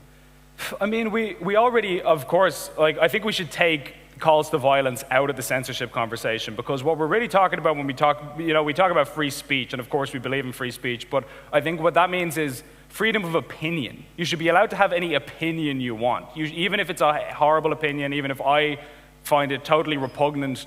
That's not my business, because opinions are just that. They're just ideas. Of course, calls to violence saying that we should go attack this person, we should attack this group of people, that's not an opinion, that's a call to action. And so that's already well and truly dealt with under law in Ireland and in most of these countries. It doesn't need to be relitigated. We don't need to keep going back to that. That's a kind of a sleight of hand you'll see. when I interact with ministers and this topic comes up and I'll ask them about the hate speech legislation, they always jump right to the violence one because that's the easiest one to defend. You know, it's very easy to say, oh, well, this guy is running around saying that we should murder entire races of people. You don't agree with that, do you? And you go, yeah, that's already a crime. He'd be arrested for that today, with or without the legislation. What you're talking about is somebody hurting another person's feelings or being hateful. You want to legislate human emotion, and that's an entirely different thing, and that's where it gets incredibly dangerous. So to answer your question, no, I don't think any ideas should be And here's the problem. When we talk about censorship and we talk about hate speech, there's a confusion around what's hate speech and what's misinformation. And somebody mentioned earlier on an organisation in Ireland, or should I say a media organisation in Ireland, who I will not name because they don't deserve the credit, but they fact-checked me 3 times. And each time they fact-checked me, they found out that I was right, but they just didn't like me anyway. So they kind of say the wrong things about me. Yeah. So in other words, in relation to misinformation, the classic example you've talked about all the time was during COVID, where people who had suggested that COVID may have leaked from a lab in Wuhan were immediately banned from Facebook, Twitter, or anywhere else at the time before Elon owned it, obviously. They were banned and had their accounts suspended. We now know, of course, and you've talked about this before, of course, that most likely it did leak from a lab in Wuhan, but yet they're still banning people for saying that. So where's the fine line between misinformation and hate speech or the wrong speech? Well, this is an incredibly important thing to understand, which is the people demanding the censorship are the same people spreading the disinformation. They're not 2 separate groups. So the people that said it was a debunked conspiracy theory that the virus leaked from the lab were the same people who demanded censorship. So the people who spread the disinformation demanded the censorship. The people who said the vaccine would prevent infection and transmission, which was mis and disinformation, demanded censorship of people who questioned that. We saw, in terms of Black Lives Matter, we saw the spread of misinformation and disinformation that there was an increase, a significant increase in police violence against African Americans, which was false. It has, statistically, the data is very clear from the FBI that it has declined precipitously from the 1970s. They spread the disinformation, and then they demand censorship of people who disagree with them. So anybody who's demanding censorship, that's your first clue that they're spreading disinformation and need to be debunked. Now, there's some debate in our free speech movement around whether we should even use these words, mis and disinformation. I actually think you do need to use these words because it perfectly describes, for example, what Anthony Fauci did. When they went out to supposedly debunk the lab leak theory, they were spreading disinformation. It's the best word to describe it. And I think there's another question of whether or not we should be involved in fact-checking. I'm a journalist, so we fact-check every article. We publish every day. Every day we're fact-checking. So then the question is, who fact-checks the fact-checkers? That's a really big problem, and I think the right answer is we should. And so we're building a fact-check alliance with our organization, with Gript, with newspapers and other newspapers around the world, so we can fact-check the fact-checkers and stand up against the censors. That's what we're going to do.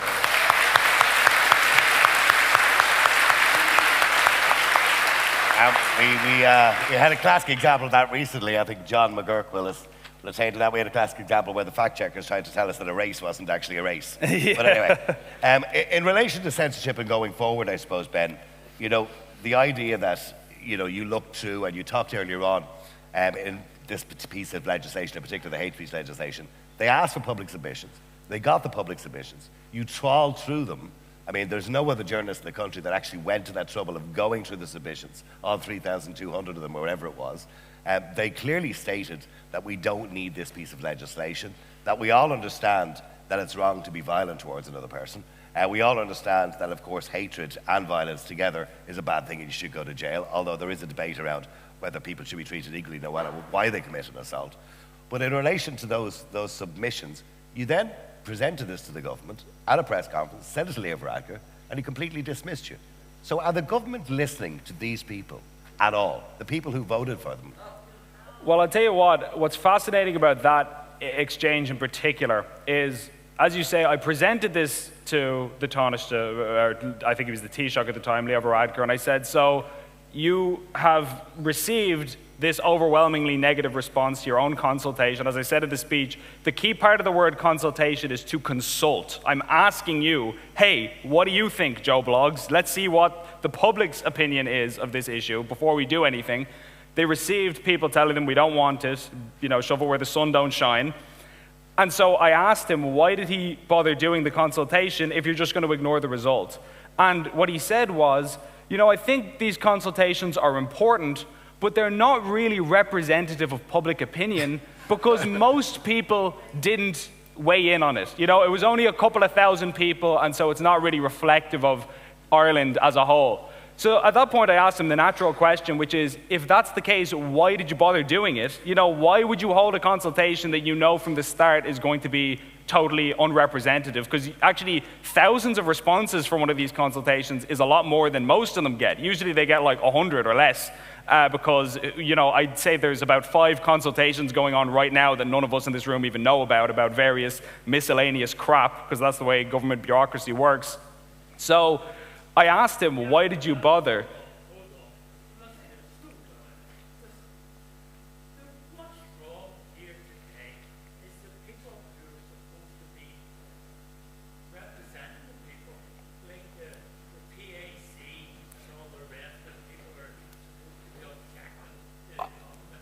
I'm sorry, sir. I don't mean to cut you off, but do you mind? We're going to have a Q&A afterwards, and would you mind weighing in there? I do want to hear your thoughts, but would you mind at that point, just for the time being? I don't want to cut you off during a free speech event. Apologies, but the point, sir. I promise, sir, we'll come back. I'd love to hear what you have to say at the end, if you wouldn't mind. Thank you so much. No, nobody is censoring. We just asked you just to... just hold on a minute. There's a time to play. I appreciate it, but thank you. So long story short, as I say, I asked him, why did you bother doing it if it's not going to be representative of public opinion?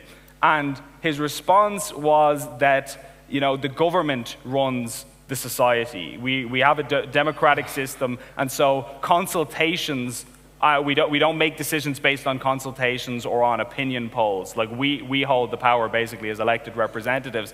And this is the kicker, this is the best part of all. He said that often these things are just hijacked by campaigning groups with an agenda, that some activist group will say, hey, everybody go in and flood it. And what's so amazing about that is, when the consultation was going on, the Department of Justice was tweeting out, tagging NGOs that were known to support hate speech laws, the NGOs like INR and so on that had been campaigning for hate speech laws for years prior, and they were tagging them, effectively saying, hey guys, get in there and flood it. So he would know that there were activists trying to influence the consultation because it was his activists. He's the one who did it.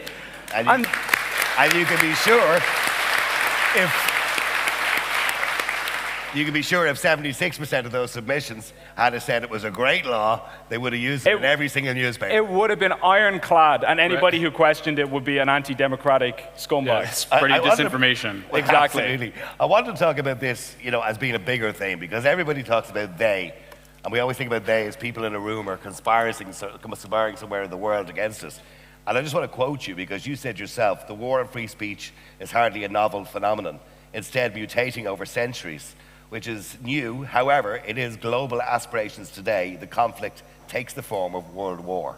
So you kind of declare free speech as a war, I suppose a war on the people, to actually stand up for themselves. Is that what you're trying to say? Well, yeah, also I was trying to say, I've been educated about this issue. I didn't really know much about free speech because I never thought it was at risk for all of my life, and it was only recently that I became so afraid of what had happened. And there was 2 things that I realized. The first was that there had been a debate about whether free speech is just sort of a good thing to have so that you can have a democracy and free markets, or is it a fundamental human right? Is it something that you need in order to be fully human? And you can probably guess where I come down on that issue. The other is that the United States is very different in that we were created by putting in place the First Amendment is a protection of free speech. We have similar limits, just as you do, on fraud, on immediate incitement to violence, child exploitation. Those are things that we don't allow, but otherwise we're very free. In Europe, you all had to fight for more free speech more gradually over time. You had to win that right more gradually. Well, here we are in a situation where free speech only matters on the internet. If you can go to the town square, but there's nobody at the town square. There's nobody listening there. Print newspapers are basically dead. And so if you can control the social media platforms and the search platforms, Google, we don't talk enough about, Facebook, Twitter, if you control those, you control the information environment of the entire planet. I mean, one of the reasons I'm so worried about what's going on in the European Union is if they establish a censorship regime in Europe, it will censor us in America and censor people in Brazil and around the world. So that's why having an international bottoms-up, not top-down, but bottom-up free speech movement is the only way we're going to protect this right in our own countries. Just on that note, I don't want to interrupt you, but do you think Elon Musk is going to fight Europe on this digital treaty? At the moment, he says he's not going to comply with it, but does that mean essentially what could happen, and we've seen that in places like China and what have you, where Twitter will essentially be banned from Europe? Do you ever see that happening? I mean, the first thing we have to understand is that we wouldn't have known about any of this if Elon Musk hadn't bought Twitter, and so we really do owe him a debt of gratitude for that reason. I mean, truly.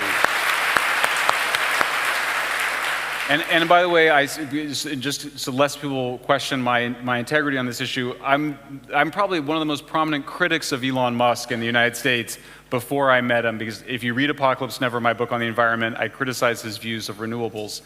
But we really owe him a debt of gratitude. At the same time, there is an absolute war on Elon Musk and Twitter right now that you have to fully appreciate. The Biden administration has weaponized the entire federal government. The FTC is cracking down on Twitter. The Department of Justice is cracking down on SpaceX for not hiring enough non-Americans, even though they told them that they couldn't hire any non-Americans for national security reasons. And there's a major advertiser boycott going on by 3 organizations: Institute for Strategic Dialogue, the Center for Countering Digital Hate, and the Anti-Defamation League. And they have succeeded in reducing advertising revenue to Twitter by 70%. So I sent him a message and I was like, thank you for buying Twitter. It was a really important philanthropic investment. And he said, thank you, but it needs to be a functioning business. So he's under enormous pressure. For me, the bottom line is we can't sit around and just pray to Elon Musk to do the right thing. He needs a strong movement to pressure him, to provide him the support he needs. He hired a CEO that made all of us very nervous because she said you have a right to freedom of speech, but not freedom of reach. In fact, freedom of reach is part of your freedom to speech. If you go and shadow ban us or censor us you let the tweet be up there, but then you don't let it go viral, that's censorship. It's like saying you're free to go anywhere you want within this basement. Yes, exactly. That's right. So we have to, that's why I think it's important. People ask about Elon, don't pray to Elon Musk. Let's build a movement instead. That's what we need to do. And I also believe here in Ireland, I know you were responsible for the Twitter files in America, I believe in Ireland that we also need a Twitter files here too, because of course Twitter is the European headquarters here in Ireland, and I certainly believe that during COVID, many people who stood up against the lockdowns, and I'm proud to say I was one of the only broadcasters on air that didn't agree with them. I got into...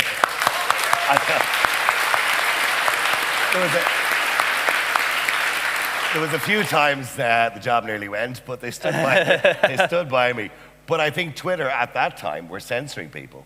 And particularly, I was named in a couple of reports that were paid for by the state. Stephen Donnelly, of course, was paying for a report every month. I've actually felt quite proud of the fact they named me individually out of all the people in media because I was considered to be anti-government. Do you think going forward these reports are going to be continued? Because that's really a form of censorship because you're embarrassing people or trying to get people cancelled. And is cancel culture going to get worse, Ben?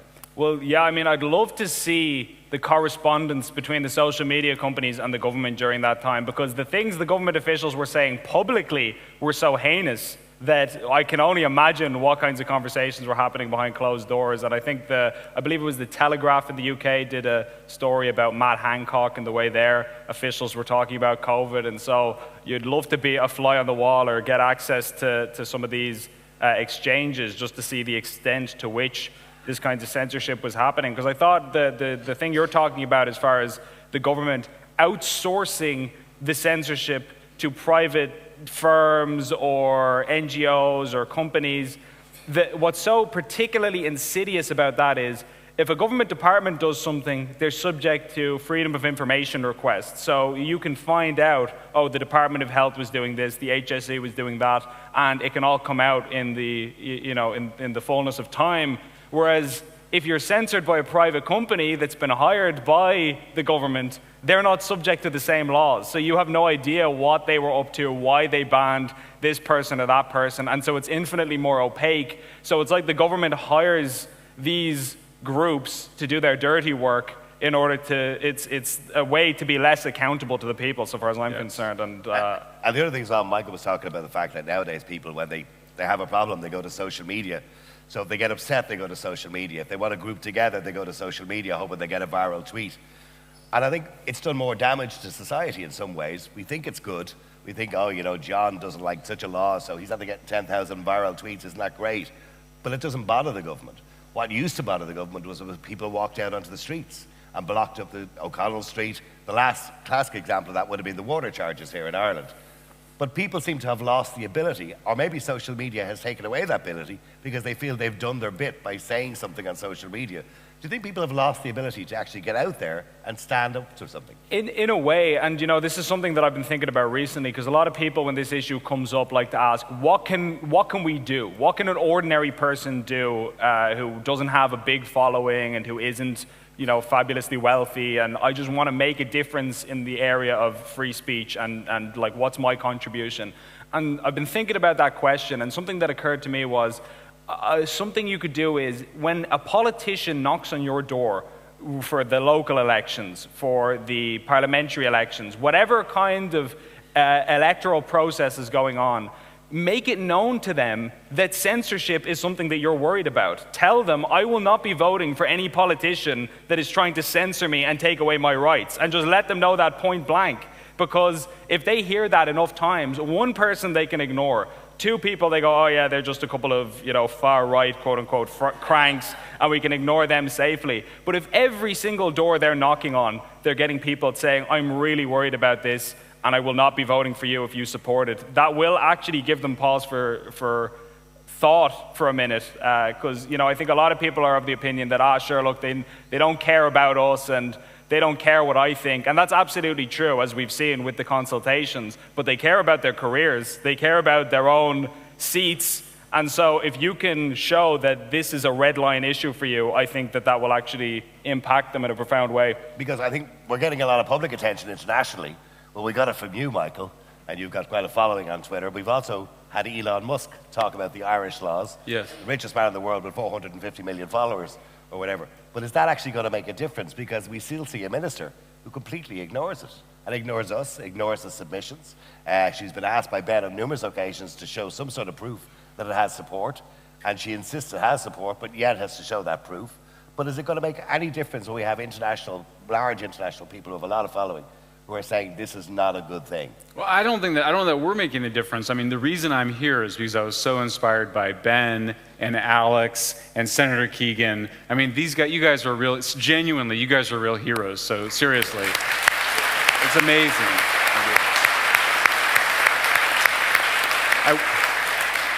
I will say we hosted a meeting in June, and that's where I met Ben for the first time, and everybody was absolutely blown away by the Irish contingent. The Irish are very passionate, as we can see, and so it's infectious. And so, yeah, I mean, I think we saw this all happening on Twitter. We saw Ben grilling the Prime Minister, and we were like, wow, you can do that? That's amazing. And then we couldn't really believe that the law was as draconian as it appeared. And then Senator Keegan, we saw her just kind of speak just from her heart, speak right into her phone, and that tweet went viral. And so we were like, we just got to be a part of putting that thing down. I mean, this is the worst law I've seen in my entire career of working on political issues. I mean, it is heinous law.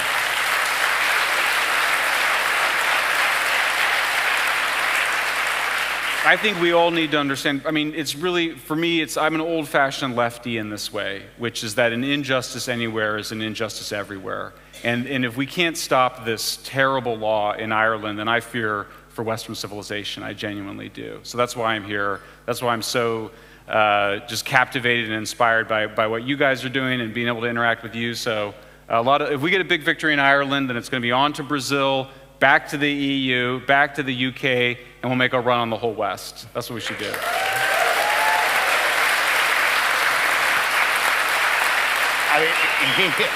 Michael mentioned the word lefty. Of course, nowadays, if you try and speak out better, if I say something on the radio, I'm known as a right-wing extremist, which I'm certainly not by any stretch of the imagination.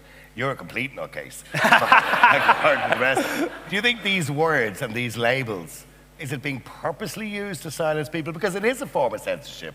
By turning around to Ben Scallon or Niall Boylan and saying you're right-wing or you're a right-wing extremist, do you think that's a form of censorship? In other words, it's telling everybody else to ignore you. Yeah, it's telling people to disengage their brain because, when you tar somebody with a horrible brush of labeling them as an ist or a phobe of this variety or that variety, most people, in a contradictory way, most of us are so decent and reasonable that the people doing this know that, and they know that the easiest way to discredit somebody is to say that this is a hateful, horrible person. But ironically, that wouldn't work if we didn't live in a highly tolerant society. Do you know what I mean? The fact that we are all so decent is why being called a right-wing, a far-right person, or an extremist, or a racist, that is the worst thing you can be in society, and we all agree with that. It's a horrible, horrible thing to be smeared with falsely. So, yeah, I think it is a kind of a weaponized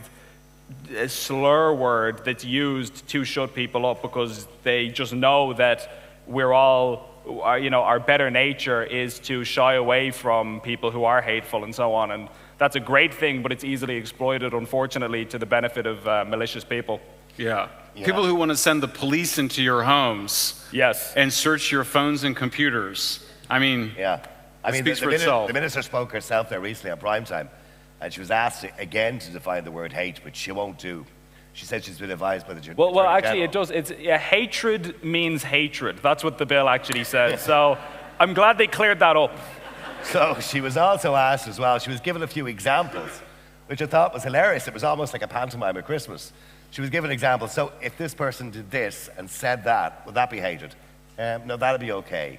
And, then, and what about J.K. Rowling? That wouldn't be covered. That'd be okay. We're clear about that would be okay. So what I'm saying is a woman, essentially, and I'm just going to say a woman, forget the fact that she's the Minister for Justice, deciding what people can and can't say. Is that what the take you got from that? Yeah, I mean, I recently, I think just last week, asked Minister for Justice Helen McEntee, is it conceivable, could she guarantee that nobody in Ireland will ever go to court for misgendering another person or something of that nature? And I specifically phrased it that way because I think whether they're convicted or not is kind of irrelevant. If you even make it to court, if you're even having to justify yourself for saying that a man is a man or a woman is a woman, that already we've crossed a terrible line in society. So I asked her, could she guarantee that that's never going to happen here? And she said that she doesn't believe that that would be categorized as hatred, and so she was pretty confident that that's never going to happen. I think those words will come back to haunt her probably. Anyway. Well, I hope she's right, and frankly, this is just my personal opinion, I think that if that ever does happen, and we see something like that in this country as we've seen in other jurisdictions, I think the minister has some serious questions to answer. Because if you've drafted the legislation in a way that even things that were unforeseeable to you as the minister are now taking place, terrible things that you're telling us you never intended, that's a serious dereliction of duty, so far as I'm concerned. So I hope for her sake and for our sake that she's right about that. I mean, the other thing is, Michael, just I suppose briefly, is that the conversation, and I don't know whether it's the rest of the world, but particularly here in Ireland, has kind of centred around, being gender critical and talking about transgender people. So that conversation, in other words, you're not allowed, or you won't be allowed, I fear that you won't be allowed, or certainly there'll be a chilling effect to stop you saying, I don't believe a man can become a woman. I mean, so if that conversation at the moment is around that, do you fear then that the freedom of speech or this Incitement to Hatred Act, or this Hatred Act, Hate Speech Act, should go on then to stop people talking about climate change? That might be the next one. Of course. Of course, we had a pandemic before that, but of course we weren't so into it at that point, so some people were getting away about talking about it and being anti-establishment. But do you fear that there will be other things down the road then to make this worse? I mean, the question you have to ask these politicians or people on the street is, when in human history have marginalized or vulnerable people ever been protected by censorship? Can you give me one example of that? They cannot, because there is no example of that. Every movement for human liberation, one of the first things that they demand is freedom of speech. This is what these movements do. They're out there demanding their rights publicly, demanding the right to say who they are. I mean, what a shame to the movement of lesbian and gay bisexual people, which demanded the right to be out and proud about who they were, to express themselves, to then have a movement come along and say, we're going to censor you if you use the wrong words, to use the wrong language.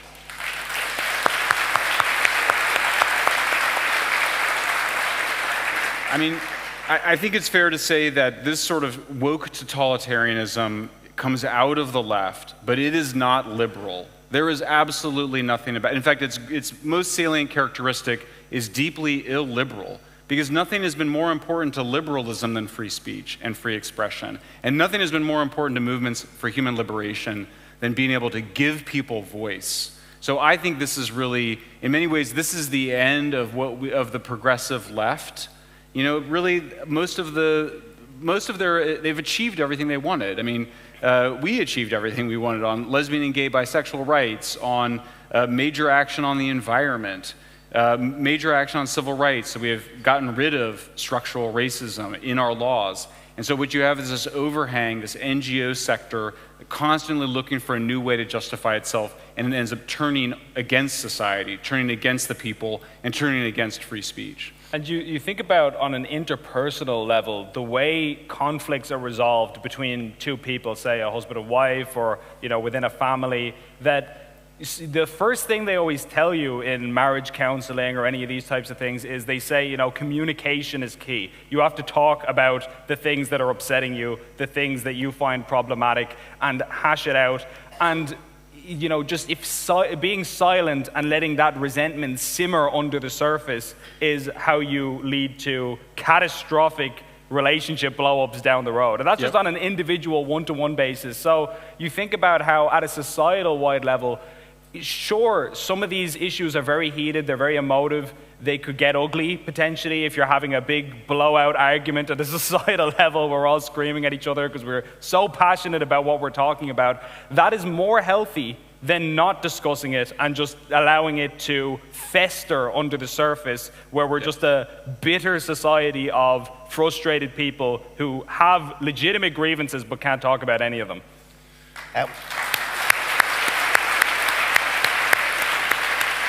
We're going to take one or two questions from the audience, but just before we do that, I just want to thank Michael for coming all the way to Ireland, because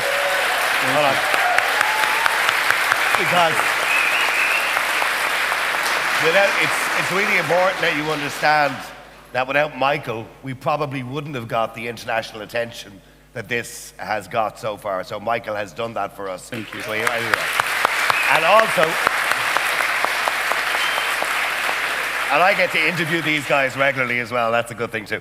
Can I thank Ben as well? Because as you all know, Ben has been the hero when it comes to journalism here in Ireland over the last year.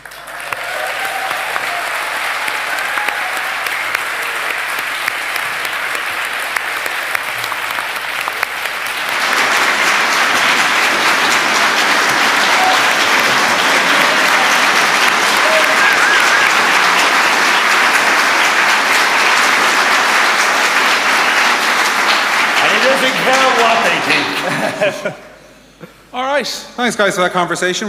You have to say something nice about Niall now. I'll get there.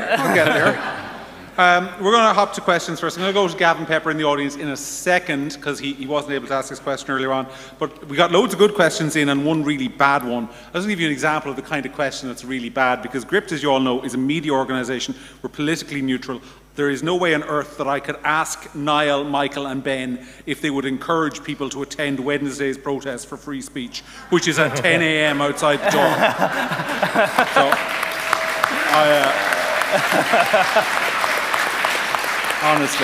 honestly, how could I possibly encourage people to do that? Gavin, you had a question earlier on today. How are you doing, folks? So, first of all, there's a man that wasn't mentioned today, and he's in prison, and his name is Enoch Burke, and I think he shouldn't be forgotten. That's important. The big question that I get to in a second is about trust. That's the issue here. Trust.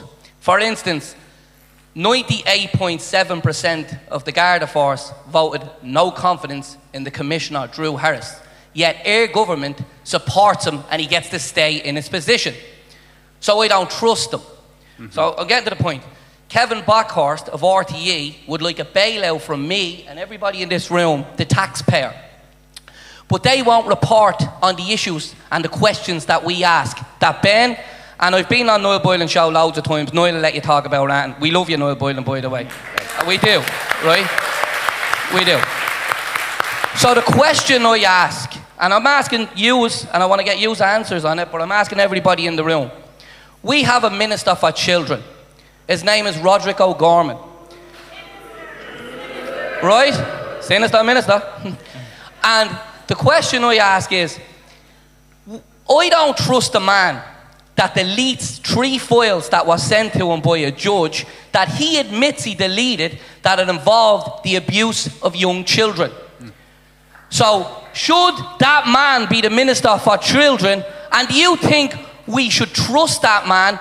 And why won't RTE put it on TV? Because if they don't report it, why should we have to pay for that state broadcasting service? The question is to the three of you. On these questions, I'm only going to ask one person to answer them at a time to get as many questions in as possible. I hope we all think that's fair. That's who I was going to. Niall Boylan.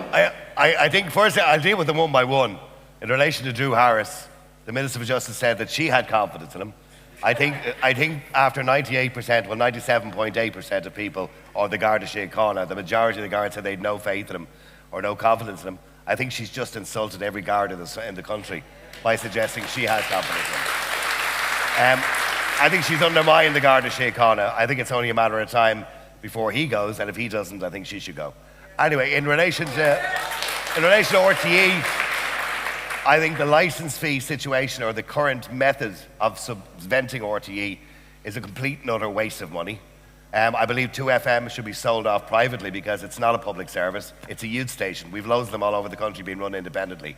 I think RTE could survive on less money if they actually cut their cloth, but we're continuing to hear revelations on a regular basis, including 280,000 for a photographer for Fair City. I have an iPhone there, I could do it for nothing for them if they really want. In relation to Roderick O'Gorman, I'm not familiar with the story, and I'm going to be honest that you're talking about, so I'm not going to answer that question, so maybe I'll let Ben answer that because I'm not familiar with it. I was going to say, I'll leave that one maybe for the time being. I'm not as familiar with that as I should be. That's preparing for this has been a full-time job, unfortunately. So I'll come back to you with a better answer. But I will say I don't have faith in him as a Minister for Children.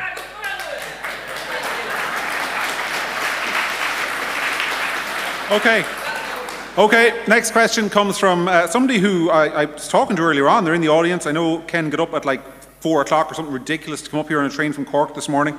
So it's only fair to ask his question. It's a long one. I'm going to direct it at you, Michael, but it's a long one, but I think it's an important one. He says, "It is my hunch that the proposed hate speech legislation is not intended to imprison many people per se. I think that the enforcement of this ideology will come from several other quarters, but mainly from the HR divisions of medium to large companies. For example, if an employee cracks an off-colour joke in the canteen, or even expresses a moderate refutation of progressive sexual ethics in a discussion with a colleague, how can a company then tolerate a criminal on their staff? Because if a third party hears about it and reports it as a crime, then it becomes one by fiat. I believe that the true intention of this legislation is to quell ideological opposition and to give a set of arbitrary legal powers to thin-skinned ideologues everywhere." Does the panel agree with my hunch?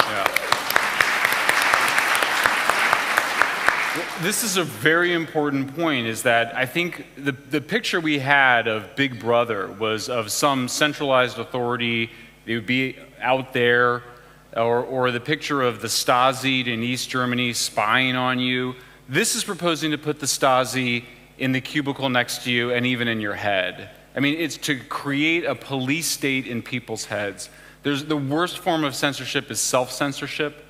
The irony, of course, is that the most important thinker on this issue was Michel Foucault, who has been an inspiration to the woke, but he talked about how modern society would create a panopticon where we were constantly monitoring each other's speech and monitoring our own speech. And so if they've already, this is to instantiate a kind of culture of fear. That is what totalitarianism is. That's how it operates. So we've got to push back against it. We've got to express ourselves, kill the bill, and then create a culture of free speech as against a culture of repression. This next question came in to the Gript Twitter DMs. It's a panel question, but I'm going to direct it to Ben because you're the political correspondent, so you better know the answer to this one or we'll all be embarrassed. What kind of impact do you think the EU, via things like the Digital Services Act, will have on free speech in Ireland, in Europe, the United States and worldwide? What can be done to limit any negative impact of EU-level speech or social media controls? Sorry, I don't attach to that question, but I'm sure you know who you are. Yeah, the Digital Services Act, I don't know, how many people here are familiar with the EU's Digital Services Act? Okay, so a few. So long story short, it's a European Union-wide piece of legislation that is said to regulate misinformation and disinformation. We've already discussed why that's problematic, but now it's at the European-wide level as opposed to the national level. And I think part of the reason why it's difficult to talk about that is there's very little you can do about it at a domestic level, where even if our government had a radical change of heart and suddenly decided, you know what, we are freedom-loving, libertine people and we want to suddenly give all the people their free speech rights back, they would still be throttled and beholden to this European regulation. And that's problematic as well for people like Elon Musk, who is doing terrific things in the space of free speech, but you know, even if you're the richest man in the world, if you're going up against the power of the state and people who have the ability to create laws, you're going to lose every time. They're the guys with the guns, so they win, you know. So as for companies like Twitter and now X and how they're going to be able to navigate this kind of legislation, if the state is telling you you have to take that post down or there's going to be legal repercussions, I don't envy him in having to deal with those kinds of challenges. It's going to be very, very difficult. We are going to throw this next one back to you in the middle, Niall. It comes from Robert, because I think it's a good question for you, because it kind of applies to all of us who are in the media space. What is the appropriate response if the hate speech legislation does become law? So should advocates of free speech defend free speech unequivocally, or should they turn the laws on their head and use them against those who support hate speech laws when they make statements that could be construed as hateful? But there's another element to that question which I'm going to add on myself, which is, how will you find yourself censoring yourself, do you think, if the law is passed, or will you just say screw it? Well, see... You know what the audience wants you to say, right? Yeah. Screw it. Yeah. I have two hats that I wear. So when I'm on radio, because I do both, I do the podcast and do the radio, and sometimes it's difficult for me on the podcast to realize, and this is what we talk about, the chilling effect, to realize I can actually say what I want, because I don't really have to be as balanced as I need to be, because I'm not on radio. The Broadcasting Authority, or formerly the Broadcasting Authority, are not governing me. But I still find myself censoring myself sometimes. And that's because I've been on radio for 30 years. And in radio, and I do agree, by the way, can I just say, I agree with the Broadcasting Authority or their rules that you must be balanced, because I think that's fair. That's not what we're getting at the moment. We're getting one side of it. But I think when this legislation comes in, of course, the President is going to sign it. He's not going to send it to the Council of State. He's not going to send it to the Supreme Court. I probably actually hope he doesn't send it to the Supreme Court, because it would be better for somebody to actually be prosecuted. And that way we could test the law and see how it works. I believe it's going to be very, very difficult for people. It's not going to affect me one bit as a broadcaster. If I get arrested, I get arrested. I'll be a hero. Yeah, I was going to say that. But it's not going to affect it's not going to stop me from saying anything. But I think it will have an effect on other people. And I think it'll have an effect on people here or on social media that start thinking twice about what they actually put up, because they don't want the hassle. So. Because there are certain crimes, sorry, I know it was your question, but just because there are certain crimes that just being accused of them, the accusation enough is enough to ruin you, you know, on its own. And that if you're accused of being a hate criminal, that is so catastrophic to a person's reputation, an ordinary person who has no big following, they don't have like fans that can rally to their defense. If you're just some average Joe, that is so disastrous that you can see why that would frighten a lot of people. You know, I don't think that it's cowardice to be concerned about these things. It is a genuine risk. Even the accusation itself, even if you aren't found guilty, the fact that you went to court for that could be seriously problematic for a lot of people. I think. See, I mean, if it happens to us, it'll be all over the newspapers, and we could get attention, and the right sort of attention. Can you think of anything better for your career? Absolutely. Any of us here But on stage? Like, sadly, that would be unreal. if it happens to an individual, we don't really hear about it, generally speaking, and that individual has to take the brunt of it, and that's going to be the sad part about it. There was a second part to Robert's question, which I want to direct actually at Michael, which was the bit that where he basically said, because I think it's a really interesting ethical conundrum. The hate speech law passes. Obviously, there are lots of people who are the targets of the hate speech law who start becoming prosecuted by it. Is it ethical for people in this audience to start going down to the room, down to the local Garda station and reporting members of the left-wing parties for their hateful statements? And is that a weapon that people should consider using? That was Robert's question. If the law is enacted, should you put a big effort to make sure it's applied equally, or should you just resist it full stop? Resist it. Oh, please, resist, resist, resist. Do not use, do not stoop to their level. I will, if they pass the hate speech law, I will come here and help to defend and protest the first person arrested for it. That's my promise right now. Absolutely.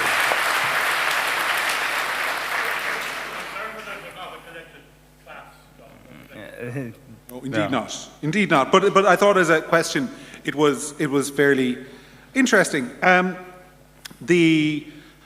Those were really the best questions, I have to say. But we did get one about sort of the perception of the media, which I'm going to go to you again on, Ben, because somebody asked, they said, today on this stage we have had an entirely diverse cast, many women, people of different ethnicities and sexualities, but yet still in various media outlets, today's event will be described as a far-right conference.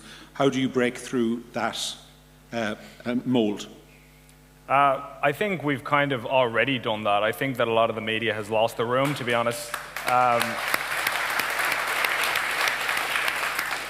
I'll put it this way. When I walk down the street for the reporting that we do at Gript, I get nothing but high fives and handshakes and people saying how great it is. By contrast, from what I've heard, it's not a great look to be an RTE presenter right now, or, you know, I feel like they get a lot more drama and blowback from the general public than we do. So I don't know that we have to circumvent it. You know, of course, we have these elements in the media that will try to portray anything they don't like as far right. I don't know that anybody's really listening to those people anymore, quite frankly. And I think that the declining newspaper sales, declining viewership for so many of these stations is just a testament to how irrelevant they're becoming as organizations like ourselves are growing all the time. Well, folks, I'm very conscious that it is 20 to 6. We're 40 minutes over schedule, and some people have trains to get and buses to get, and everything else.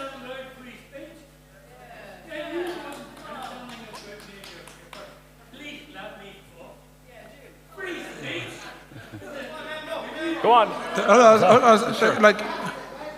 If you have, this is a question and answer session. If you have a question, then please give him the microphone and let him ask a question. But if it's not a question, sir, I'm going to turn the microphone off, because free speech is about.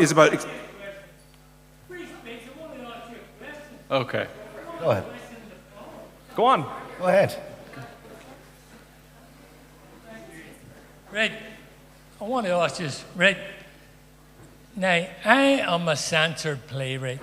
I was censored. My first play was in the Dublin Festival, Belfast Festival, Glasgow, Tour Northern Ireland, right?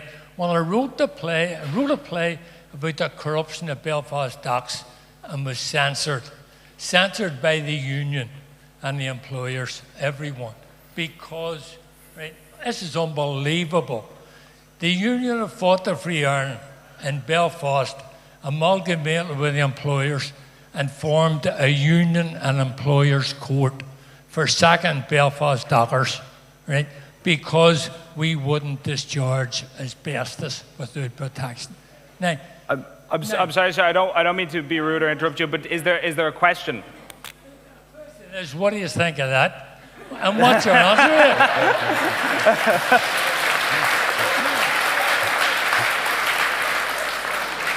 You can answer that. It's being censored by all the newspapers, all the legal people. I have put... Now, see the freedom of speech websites? They won't let me on. I'm on LinkedIn. I've 86 articles on LinkedIn all about this.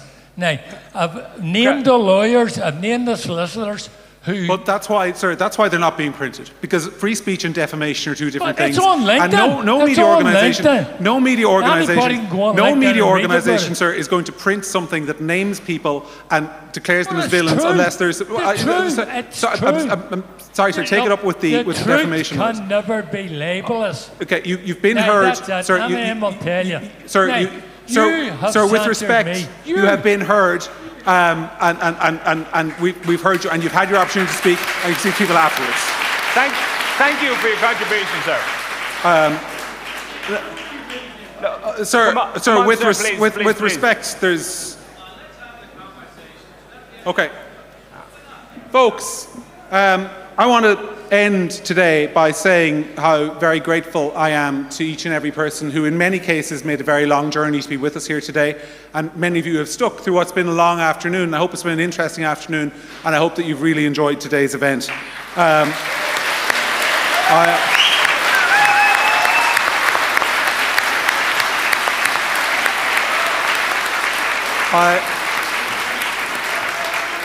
Some of you with the standing ovations aren't going to have to squat. Some of you with the standing ovations aren't going to have to squat for a week. I want to say a particular thanks to our speakers, and particularly this last panel. And I was told to say something nice about Niall, because he said nice. Niall is great. Everyone said nice to Niall. Listen to his podcast. What we are trying to do at Gript, and I say this with all respect to others, has never really been tried to be done in Ireland before. We are trying to be a mainstream media outlet. Mainstream media is a dirty word, but they have made it so. We are trying to do it the right way by asking questions that are fair and firm and important, by reporting things that are factual. And I know I get the emails some people send me about why we're not asking this question, why we're not doing this question, why we're not reporting this story. It is because we will only report stories if we can be 100% sure we're right, because rebuilding trust is important. I'm so grateful that all of you came here today on behalf of Free Speech Ireland and ourselves.